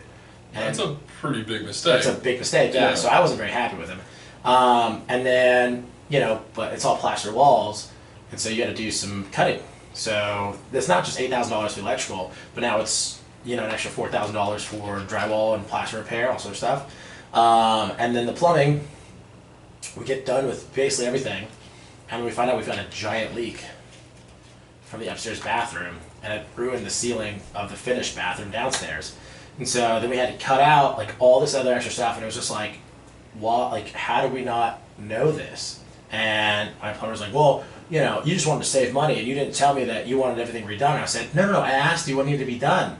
And he said, oh, I couldn't tell you. I was like, well, all these other things are messed up. Like, you couldn't even, like, you shouldn't have said, hey, this is an old house. You should probably, my professional opinion, you should probably redo all this stuff, So anyways, so I blew the budget on plumbing, blew the budget on electrical, blew the budget on repairing the holes in the wall that the electrician did. And then there's like a back sunroom that had a bunch of paneling and everything. And when we started to like repair it, we found there's like a ton of rot. And we ended up spending like almost 4 weeks in the back of this thing, just like shoring up the house, and like we'd get everything like ready, and then something else would move, and it's just like, oh no, we have to go back under here. Like, this is ridiculous. So yeah, so that one wasn't fun. But all said and done, our sale price was like $389 on 48th Street. And of course, it's Artsy Park. So Artsy Park, for those people who don't know, just like a bunch of people with too much money and too much time in their hands. And so like we put a dumpster out front, and like this house was ugly. And put a dumpster out front, and the neighbor, a very nice house, comes out and goes, hey, it's illegal to put a dumpster out on the street. I said, sir, hi, I'm Curtis, how's it going? And he's like, it's illegal to put a dumpster out. And I said, whoa, okay, well, anyways, we got a permit for it, and so you, by all means, call city, but we're doing everything right. We got permits, we got this and that. My name's Curtis, blah blah. I'm your new neighbor for 6 or 9 months until we get this thing done. And it's like 6 or 9 months. I said, yeah. He goes, you mean I have to listen to construction noise for 6 to 9 months?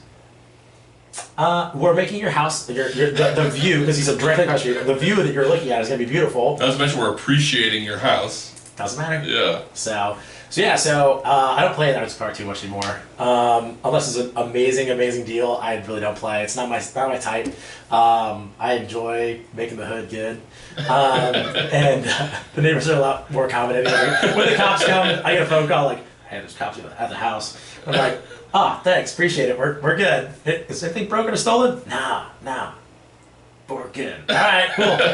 So, anyways, so that house, I ended up losing about $12,000 on that one. So, and I spent,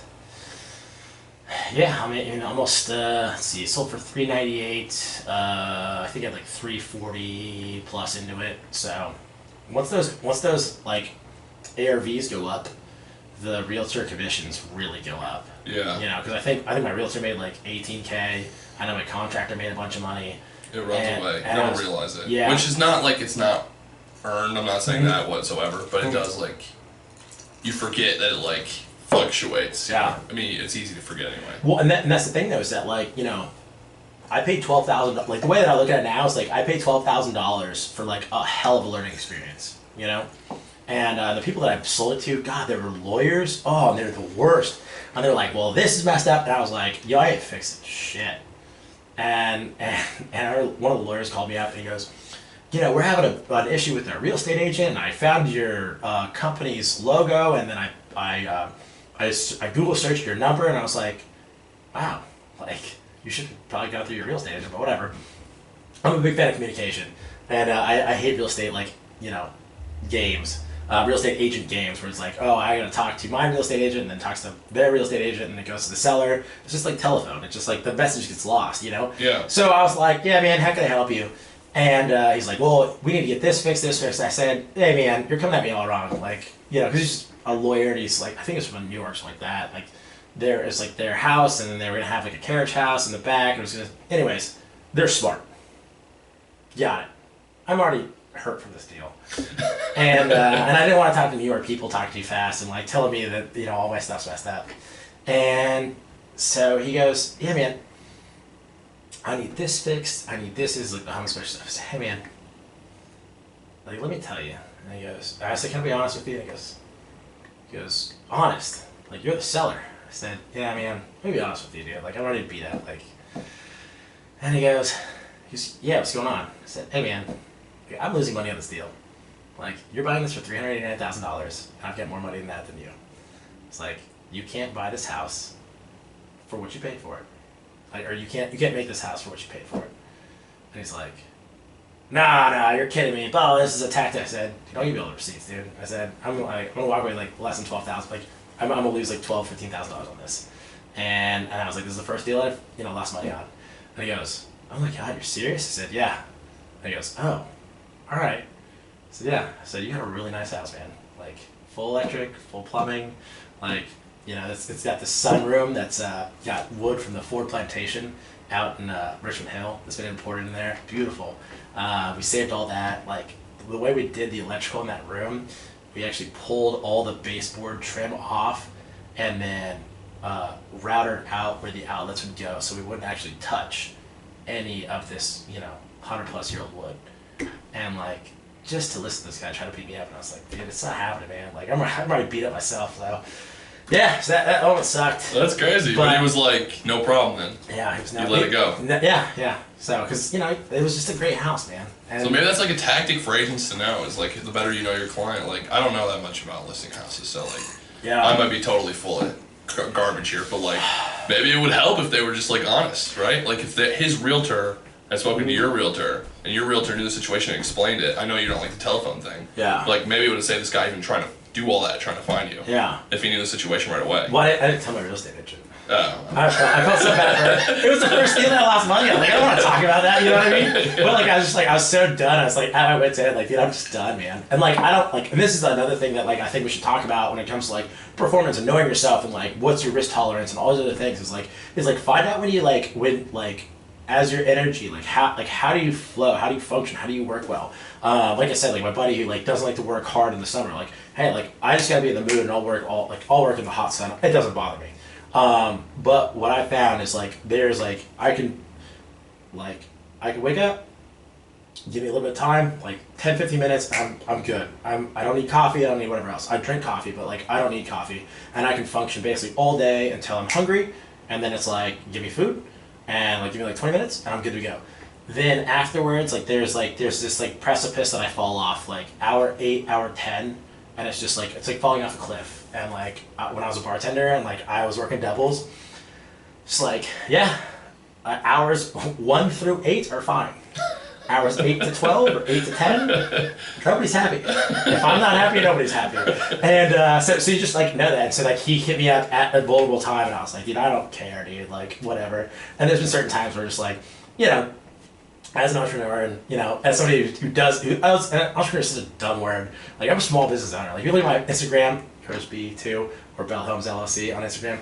It says small business owner. Like that's it. That's small business owner. Because that's what I am, a small business owner. And like there's trials and tribulations. So as you go through the like daily like struggles of like, yeah, this is awesome, or oh man, this is terrible. Like this is the worst day of my life. There's just like understanding like where you're at with that situation. So yeah, like sometimes you just gotta understand like where you're at and be vulnerable and understand that if you're in a vulnerable state, sometimes don't pick up that phone. Just let it ring. And that's also why like I've got a great real estate agent now, because like I'm not good at negotiating, for more of my stuff. I'm really good at negotiating people down, but like I'm not always good at negotiating people up or my stuff up. It's a thing. I'm not good at it. Let's have somebody else do it. So. Let me ask you this. We kind of passed over it a little bit, but you talked about making the hood good. Don't really love Ardsley Parks. It's so established now, whatever. Yeah. What do you think where are the future neighborhoods in this market? Like, what do you think is the next? Brunswick. No, I'm just selling Brunswick because I'm going down there next year. Well, probably later this year. We're going to buy some more stuff over there. So Savannah's awesome. So markets, supply demand 101. I mean that's what markets are. So Savannah was such a good market for so many years. Excuse me. But just for Savannians. Of course, there's a lot of people that come in here now from SCAD, young professionals and other things like that. So 2017, 2018, 2019, I realized about 50% of the houses that I was selling were to out-of-state buyers. And so what this means is that, and about half of that, so 25% were retirees, and they would get a home equity line of credit on their condo in Jersey, and then come down here, pay cash or something, and then take 6 months to move down. Cool. The other half were young professionals, and like they were doing this thing that I didn't know about, and they were working remote, and I was like, what? Like, I was in the Army. Like, there's no remote working in the Army. Like, you show up or you're not going to have a good time. Yeah. And so then I was flipping houses. So it was like, you show up or you don't have a good time. And so I was like, remote working? Like, what's that? Some of them are digital nomads, but there was, this one, she went to a wedding in Savannah, met a boy in the Coast Guard, actually stationed at Hunter. And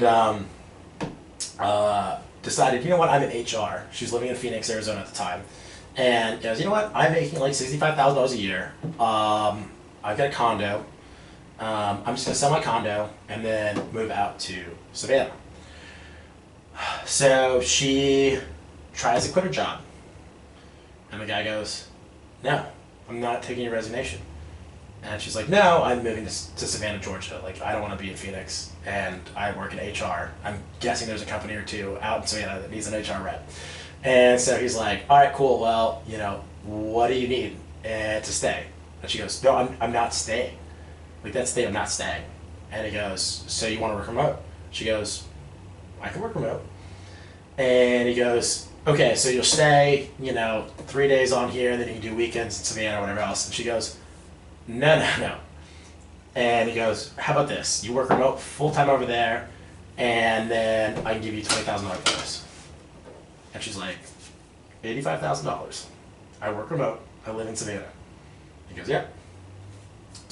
So she sells her condo to one that flooded when it rained, because like when it rains in Phoenix, it rains in Phoenix. And so she bought a 3-bedroom, 2-bathroom house in the State Streets for $169 with a yard. And she sold her condo for like $220, so she bought that thing for like $169. Her down payment was like a giant. Her mortgage was nothing, and she's making $20,000 more in Savannah, which is way cheaper than Phoenix. And she's got a yard and another, 500 plus square feet of, house that doesn't flood. And so I met her. I was like, "Oh, you're smart." And so when smart young people are doing things, I was like, oh, this is the trend. Like, and I started seeing more people, and I started talking to more people at the bars and, out and about, restaurants, the beach, and I was just like, where'd you come from? Like, what are you doing here? Like, oh, I work remote. Oh, I work remote. I was like, man, that work remote sounds pretty dope. Too bad I don't like sitting in front of a computer. And so then 2020 hits, and I was just like, oh my God, this is the future. 3 years early. So when you talk about like what are the areas of Savannah that are increasing in value, supply and demand, where like the supply is, I'm making it for people who are listening, a small little circle. It's this big. There's a huge amount of demand because we're not competing against Savannians, we're not competing against Atlanteans, we're now competing against everybody else. And guess what? Our houses are dirt cheap. Guess what? You want to spend $250 in Ohio? That's fine. $250K in Ohio? You're not close to the beach. Indiana, Iowa, North Carolina. I mean, any of the like inner areas. We just have so much more. Yeah. New Jersey, New York. Those beaches suck. Plus tax there. I mean, there's a bunch of reasons. Yeah, but it's one of those things that you have the charm of Savannah that's just incredible. You've got a small, limited housing supply, but you also have so much good, small startup housing, like starter houses. And so I would say anything within like a 10 to 15 minute drive of downtown is gold right now. And it's just finding those pockets. So you and I have talked, obviously Live Oak is big. Even Parkside's big. When people are like, oh, Parkside, like Parkside's huge. Yeah. So Parkside's huge, but then what that means is that everybody on the other side of Daffin, Live Oak, people think Live Oak's like, there's no way it's gonna anything's gonna be worth like over 300. No. I'm saying it's coming. Oh yeah. And it's just going to go flooding through there. Because Daffin's so nice. Yeah. Just like I also think like that Parkside coming up, all that stuff that is, I don't know where the dividing line would be. I guess 55th, like south of 55th, and like east of Waters. So it's 52nd, and that's Sackville. So Sackville and yes. Mm-hmm. All that stuff right now that's like so cheap. You got Arden on one side and Parkside on the other, and then like you're divided by the Truman. Like. It makes no sense why it wouldn't fill in. Yep. And it's so cheap right now. Well, dirt cheap. It's coming up now. Yeah, it's coming up. And the thing is that, so that, obviously, east of Truman, there's some good stuff. State Streets, obviously. Although I don't know if I think the State Streets, and tell me your opinion on this, I think that there's a lot of hype right now around there, but I think that it might be hampered by the fact that they have all that low-income housing on Pennsylvania. I mean, there's 550 units that are, I mean, they look nice, but, they look nice. They're super low income, like crime rates like crazy right there. How much do you think that the State Streets will ever be like a Live Oak or even a Thomas Square, you know what I mean? No way Thomas Square, because the thing is, like, so you're looking at, like, so Thomas Square, Starland, those areas, like, those are big giant Victorians. That's true, yeah. And then, like, so Benjamin Van Clark has some Victorians, and some of Live Oak has some giant big Victorians, Craftsmans. Like, those things are they will always go for a higher price premium in Savannah because we love history here. Right. Yeah. So. That's true. Yeah. I got and so, but the state streets are always going to be like, there's going to be, kind of block by block as Savannah is. But you're just going to have people that are like, oh yeah, hey, we moved here for like 3 years and we, because people are, learning through YouTube and these other things, they can do a bathroom remodel, they can go paint their house. And so you're going to have young professionals move into these places, fix these things up, and then put them on the market and move on to someplace else. Whether that's military, whether that's remote workers, whether that's whatever. We don't have to have IBM here. We don't have to have Boeing here. We can take their workers and have them working in Savannah, these high performance people in Savannah, living for dirt cheap, pocketing a ton of their extra money, living here for 3 years, improving the neighborhoods, and then rolling. And I'm totally fine with that. And so I don't think, I don't think the State Streets you're going to see a $300,000 house anytime soon over there, but will it come? Yeah. You think so? Yeah. Well, I mean, also inflation, like that's a real thing. Yeah, I mean that's true. Yeah. The inflation's like. Yeah. Another thing I wanted to ask you about, which is as a landlord, how are you preparing for? So I talked to Aaron Miller on the podcast. I don't know if you listened to it. It was like last fall. No, I didn't. But yeah, I love Aaron. Yeah, I love Aaron. Yeah, he's awesome. Him and his brothers. So we were kind of talking about the fact that they saw kind of an exodus of SCAD students, and they thought that exodus would last like all of 2020. But what ended up happening was all these northern people filled those spots. Well, now SCAD's going to come back presumably next fall. I mean, what's about to happen? Like, there's almost no rental inventory downtown, and we haven't even seen all these SCAD kids come back yet. So a lot of the SCAD kids did come back, and this is super weird because like I thought the same thing. I was like, oh, they're gone. But like, if I was 18, if I was 19, and I was like, hey, we still have this lease. Like, I don't want to stay with you guys, my parents. I want to go back to Savannah where my friends are.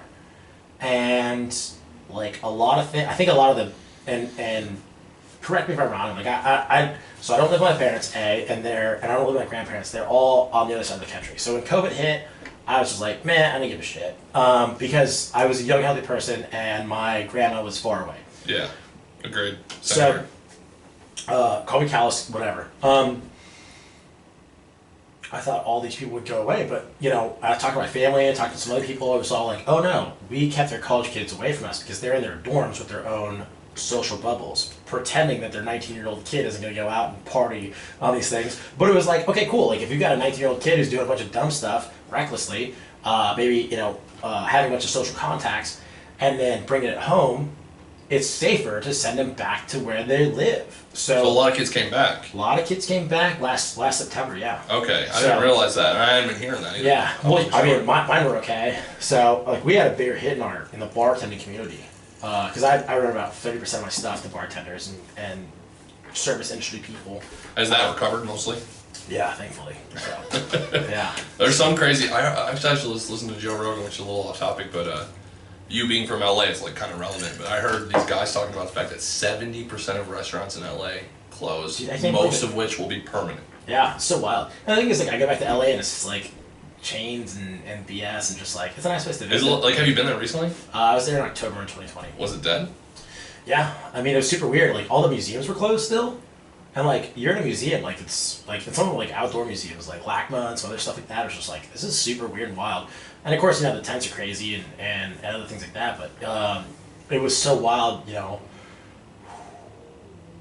don't know if I want to talk about it. But anyway, so let's get political right now. Yeah, no. So I took my grandma out to eat for fish and chips, and the first time from March to October, she hadn't been out to eat. So I took her out to fish and chips in an outdoor restaurant, and there was like 4 tables of like her favorite fish and chip joint that has like probably maybe about 40 tables inside, about 10 usually outside, and there's like 4 outside, and I was just like, I don't see this lasting. There's only so many fish and chips you can sell to like keep this rent going. Right. Yeah. So, but I mean, I are they still open? I don't know. Should ask your grandma. I don't. It's sad. I imagine living in LA, like it makes it extra sad, like because you grew up around all that. Yeah, my grandma's crazy though. I love her to death, but like, so she doesn't, quote unquote, I'm doing air quotes. She quote unquote doesn't go out at all for COVID. Every day she goes out to the Salvation Army to pick up blankets for the animals at the shelters and whatnot. my sister buys her like cat food. She's a crazy cat lady. But you know, sometimes, you know, Andy, one of her favorite cats, doesn't like the food that my sister gets her, so she has to go to Target. But no. If you ask, you know, hey grandma, have you been outside during COVID? Oh no, never. You know, like the easiest person to fool is yourself. So once you realize that, it's, you know, then you go, oh, okay, well, I should dial back some stuff. So, right. So. Have you thought about investing in California at all since you're from there? Yeah, totally. I had grand ideas and grand thoughts about having a bi-coastal business, and you know, my sister did my books at the time, was phenomenal, and I was like, this is great. She bought a flip house, and I was like, ooh, this is kind of a shitty flip house. You should have talked to me before you bought it, but whatever. So she kept it as a rental and actually just refinanced. So she's doing well. She bought a $1 million place, which is so nuts. So in LA, it's like right next to the freeway, and like not in a great place in LA, but she paid $1 million. It's like 1,400 square foot, 3-bedroom, 2-bathroom, and there's a duplex in the back. But you know, her mortgage is like, after everything's said and done, like maybe $1,200. So not bad. And so I was like, cool, like, we can do some gentrification stuff in LA, blah, blah, blah. And right around this time, this is like 2018, I was like, yeah, I'm pretty good at this, you know, thing. And she was living in downtown LA area, which, you know, was built around the same time as Savannah, 1890s to 1930s, Victorian houses. I was like, I can do this. And I had some fortune builder people that were over there. I toured some of their stuff. I was like, how you doing? Da-da-da, like this, this, and this. I said, all right, cool. You know, I'll brush over my Spanish and we'll be good to go. And I went out there seriously in 2018. Was like, all right, I think Boyle Heights, Long Beach, and Ventura are all excellent markets. And then there was like rumblings of some like tax increases, and then if I spent more than a certain amount, it was like any income that I generated in California, I would have to pay taxes on. So even if I was like a Georgia LLC doing business over there, I would have to pay all this extra money on there. And it was just like, I got to a point where I was just like, there seems to be a lot more complications, and all the numbers were big. You know, it's like, you know, do I raise $500,000 to then put in, you know, $250,000 into, like, so, you know, the cheap things that I was buying here for like dilapidated $15,000, 3,000 square foot Victorians that I was buying for $15,000, I would be buying for like $400, putting in about $250 plus, and then sell for like 1.1. And it was like 2018. I was like, I'm pulling 100 G's from this last flip that I did here, and I was like, yeah, I think I'll be here. I think I'll be just fine. And so I think I'm very blessed that I did not do that decision. Yeah, that'd be tough right now, huh? Yeah, and I mean, there's nothing wrong with LA. I just don't want to live there. I don't want to work there. Right. So. Let me ask you this: with the rise in costs in the past year, how have you kind of dealt with that? Because I mean, like, you guys are doing some pretty significant volume. I imagine that's like. I raise my prices. I don't want to pay this stuff. Like people have this assumption that like, oh my god, business owners are getting, you know, screwed by lumber prices or tax increases. No. But in a lot of cases, I feel like you can look right at the numbers, right? In certain neighborhoods, the appreciation has kept up with the increased cost of materials. Yeah, but not in every neighborhood. Yeah. Right. I mean, like, so. Yeah, that's why I don't play in the South Side. Sorry. There's money to be made in other places. Like that's what. Like so Savannah's an awesome place because you can cash flow really high, and you also do a bunch of appreciation, and it's very rare for most markets. So, my big thing is, if I'm not, like, appreciation should be the cherry on top once you do everything. But like I said, there's so much demand for these prices for these houses around here. Those are the only places that I'm looking at where, you know, for the last 2 years, you know, it's just been like, okay, the longer my projects take, I'm adding $4,000 to $5,000 a month to my, like, sale price, which is stupid. And that's unsustainable. Don't get around. Like, get in while the getting's good. So. How long do you think that it'll be before that all kind of catches up, where you maybe are investing more for the appreciation than you are for the cash flow? I think there's, you know, I'm at a point right now where, you know, because at the beginning when you start out in real estate, like if you have one deal, like all your eggs are in one basket. Like I don't have that anymore.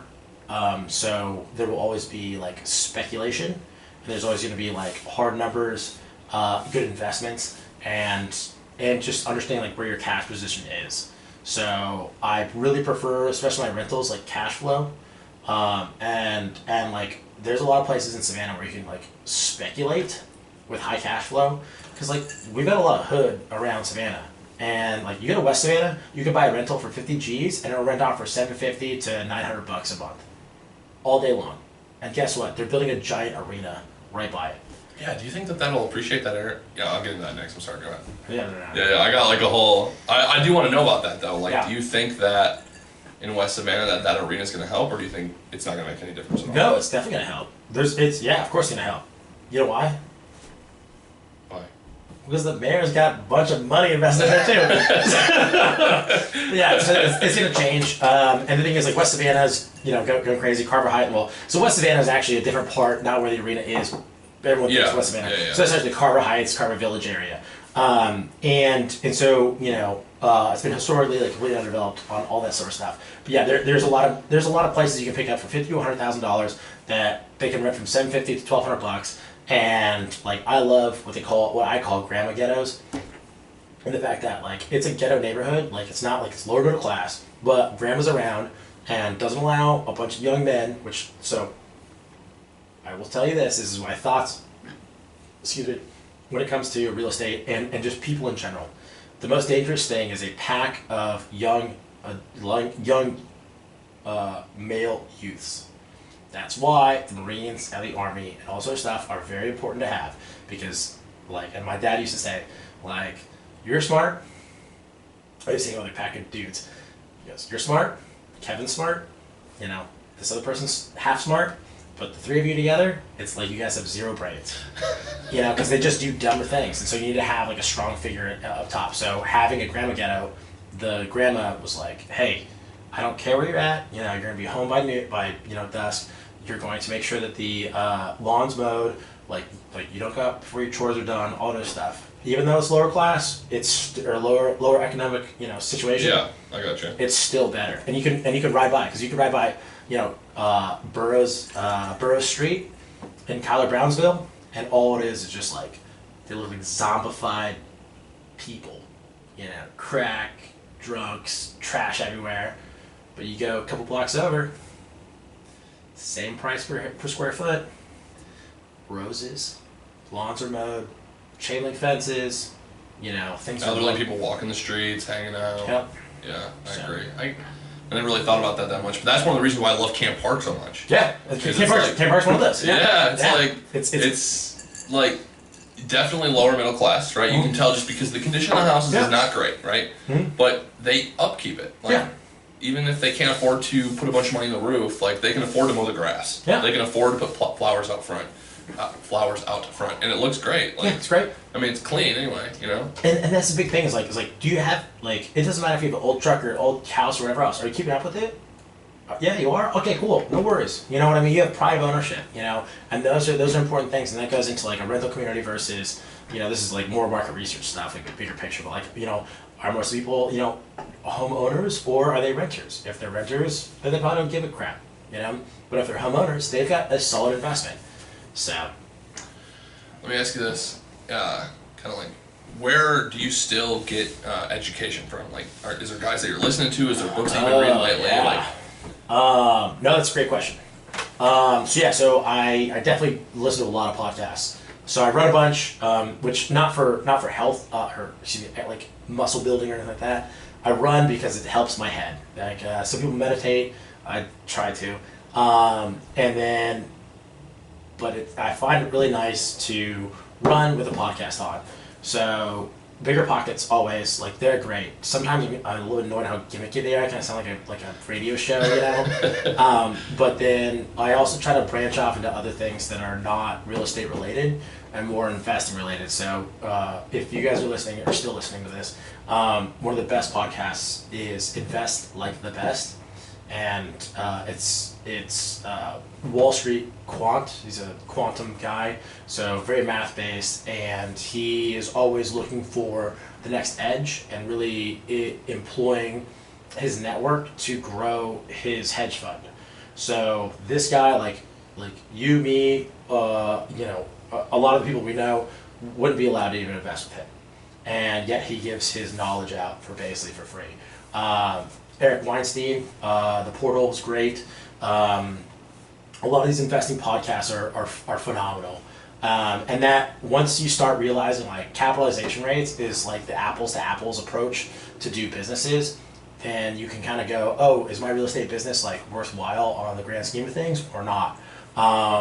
And having that, Wall Street discipline of like finding alpha.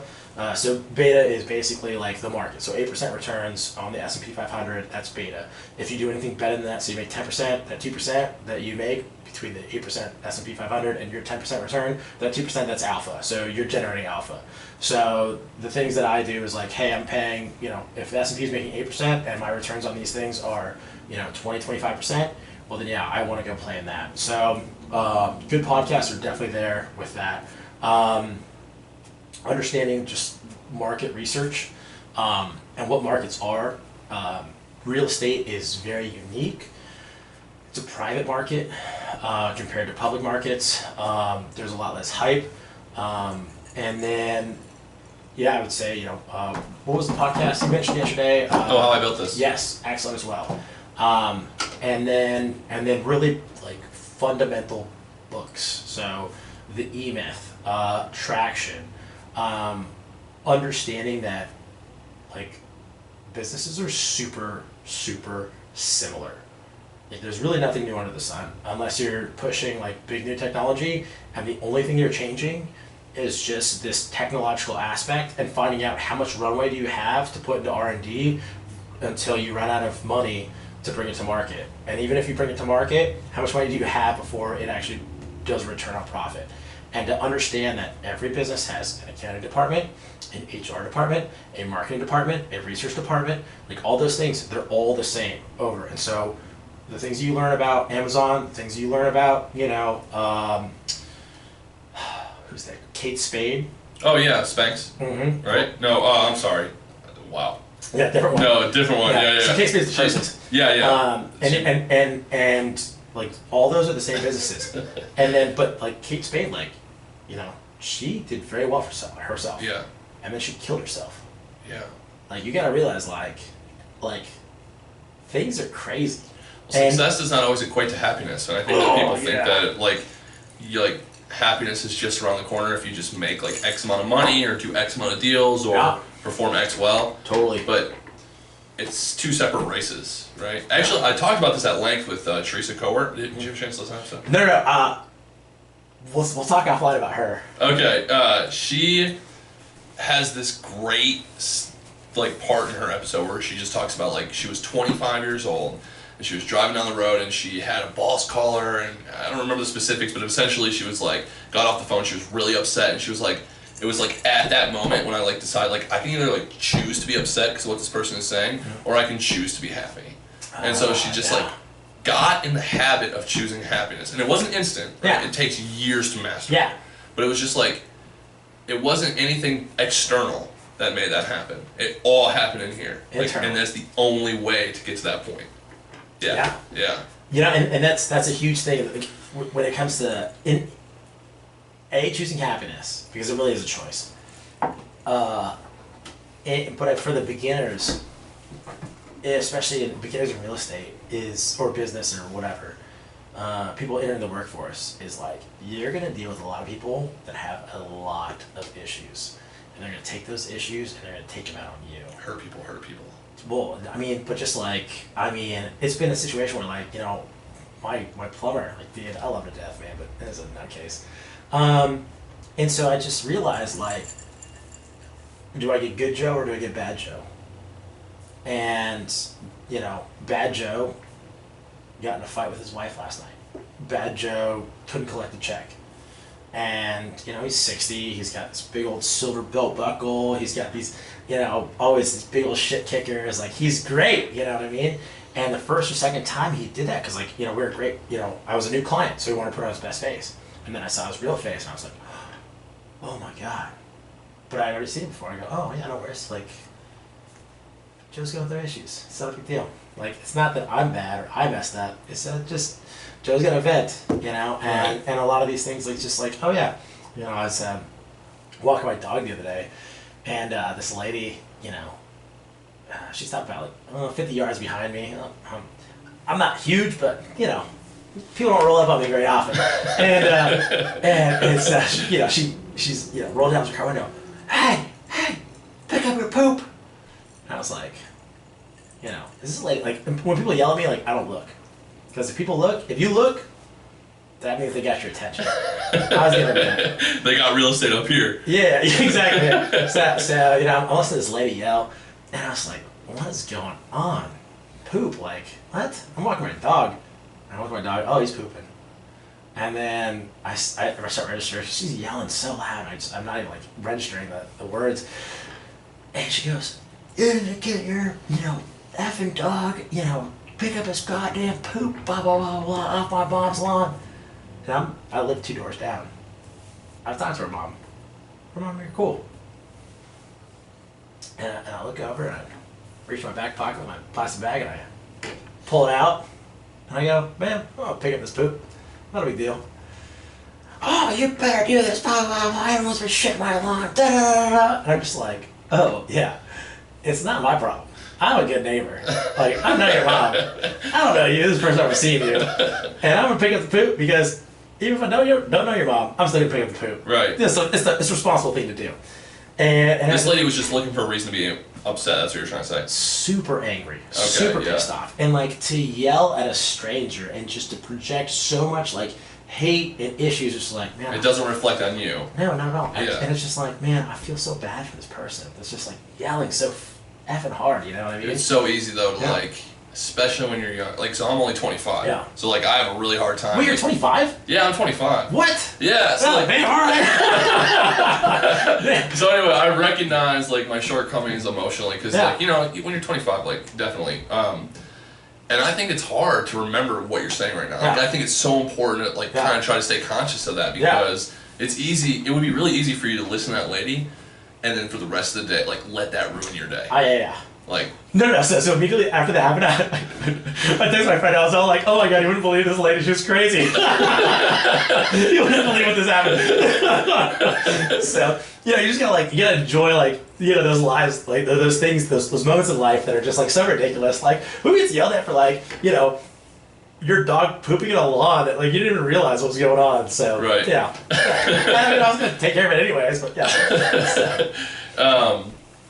Let me ask you this: if you could go back, day one, Curtis, and you could you're like your time machine, you go back, day one, what would you tell yourself? Like situations you could avoid, whatever. What advice would you give yourself? Like, what's day one? Because I gotta talk to Doc Brown, because he delivered me. So. I don't know. I guess the first day you decided to get into real estate, whatever day that was, whatever that.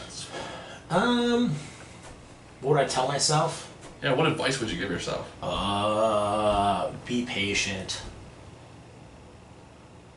But I think it's a big thing. Is or maybe yes, know yourself.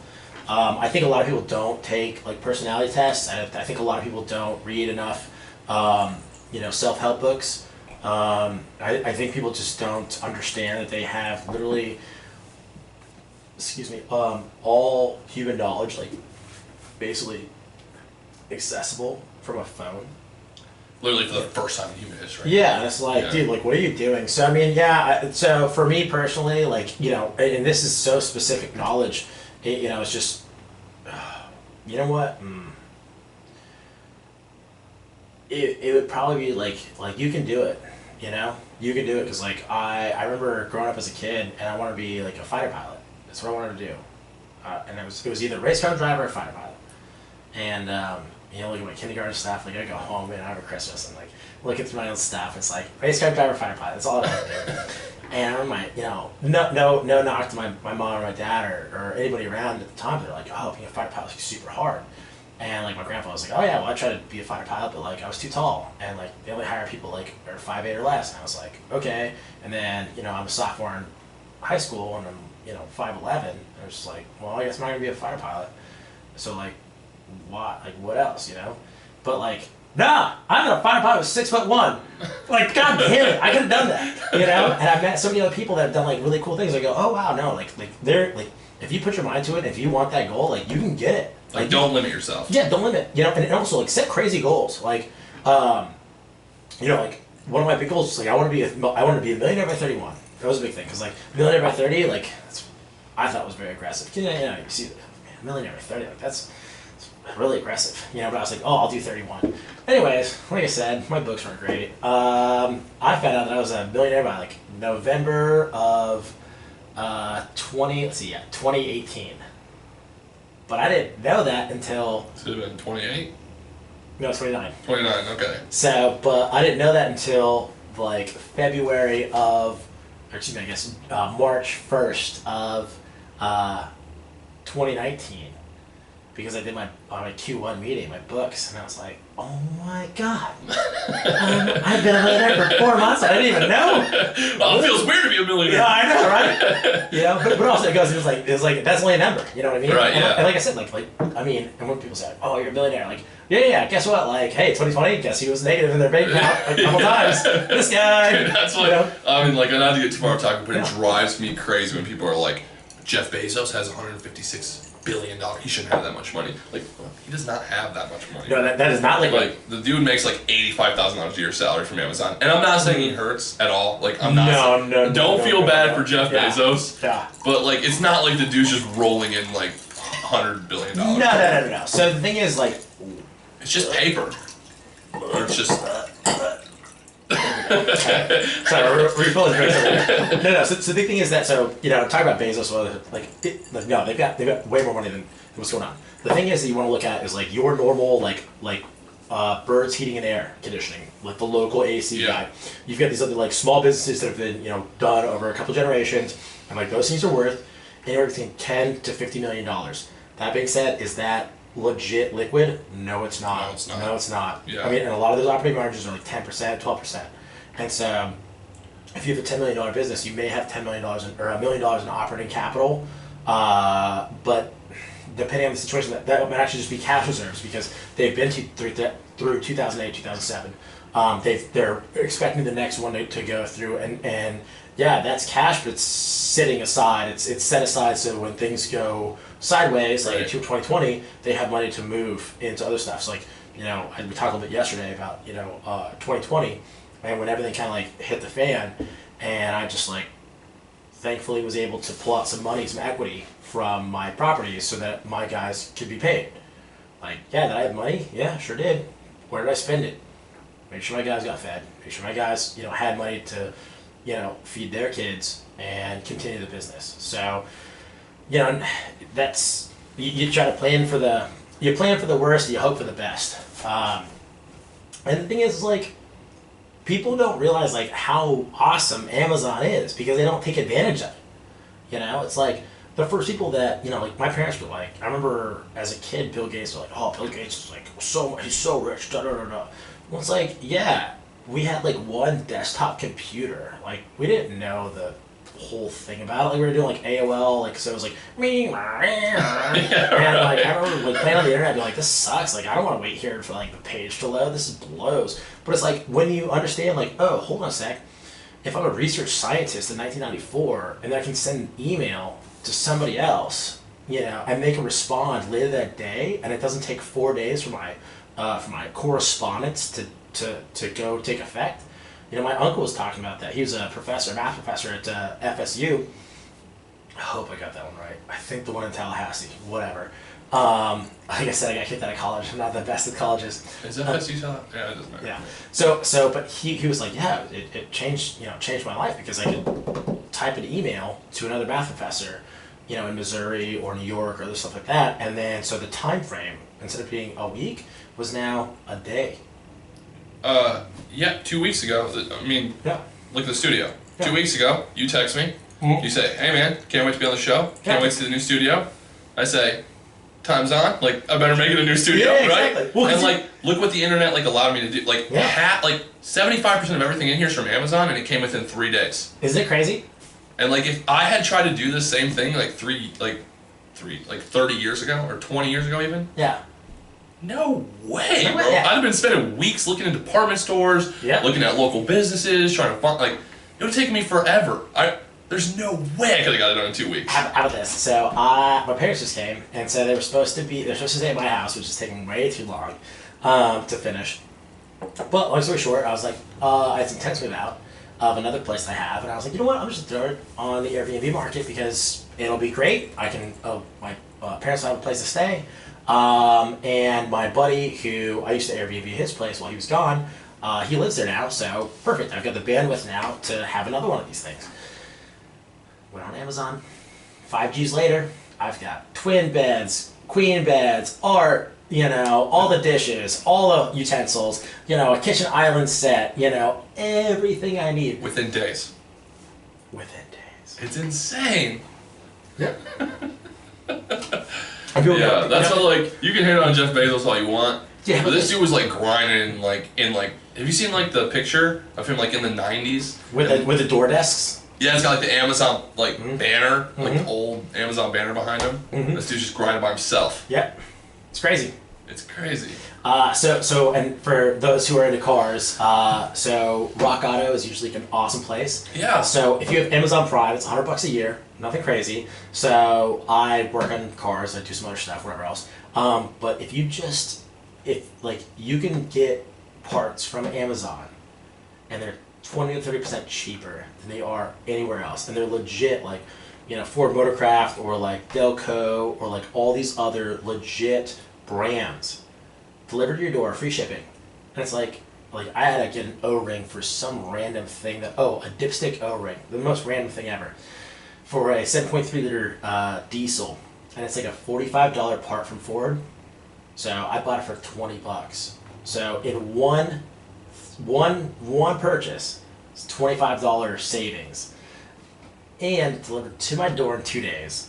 So I ordered on Tuesday, I was going to work on it over the weekend, got there Thursday. So if I do 4 parts like that over an entire year, it pays for itself.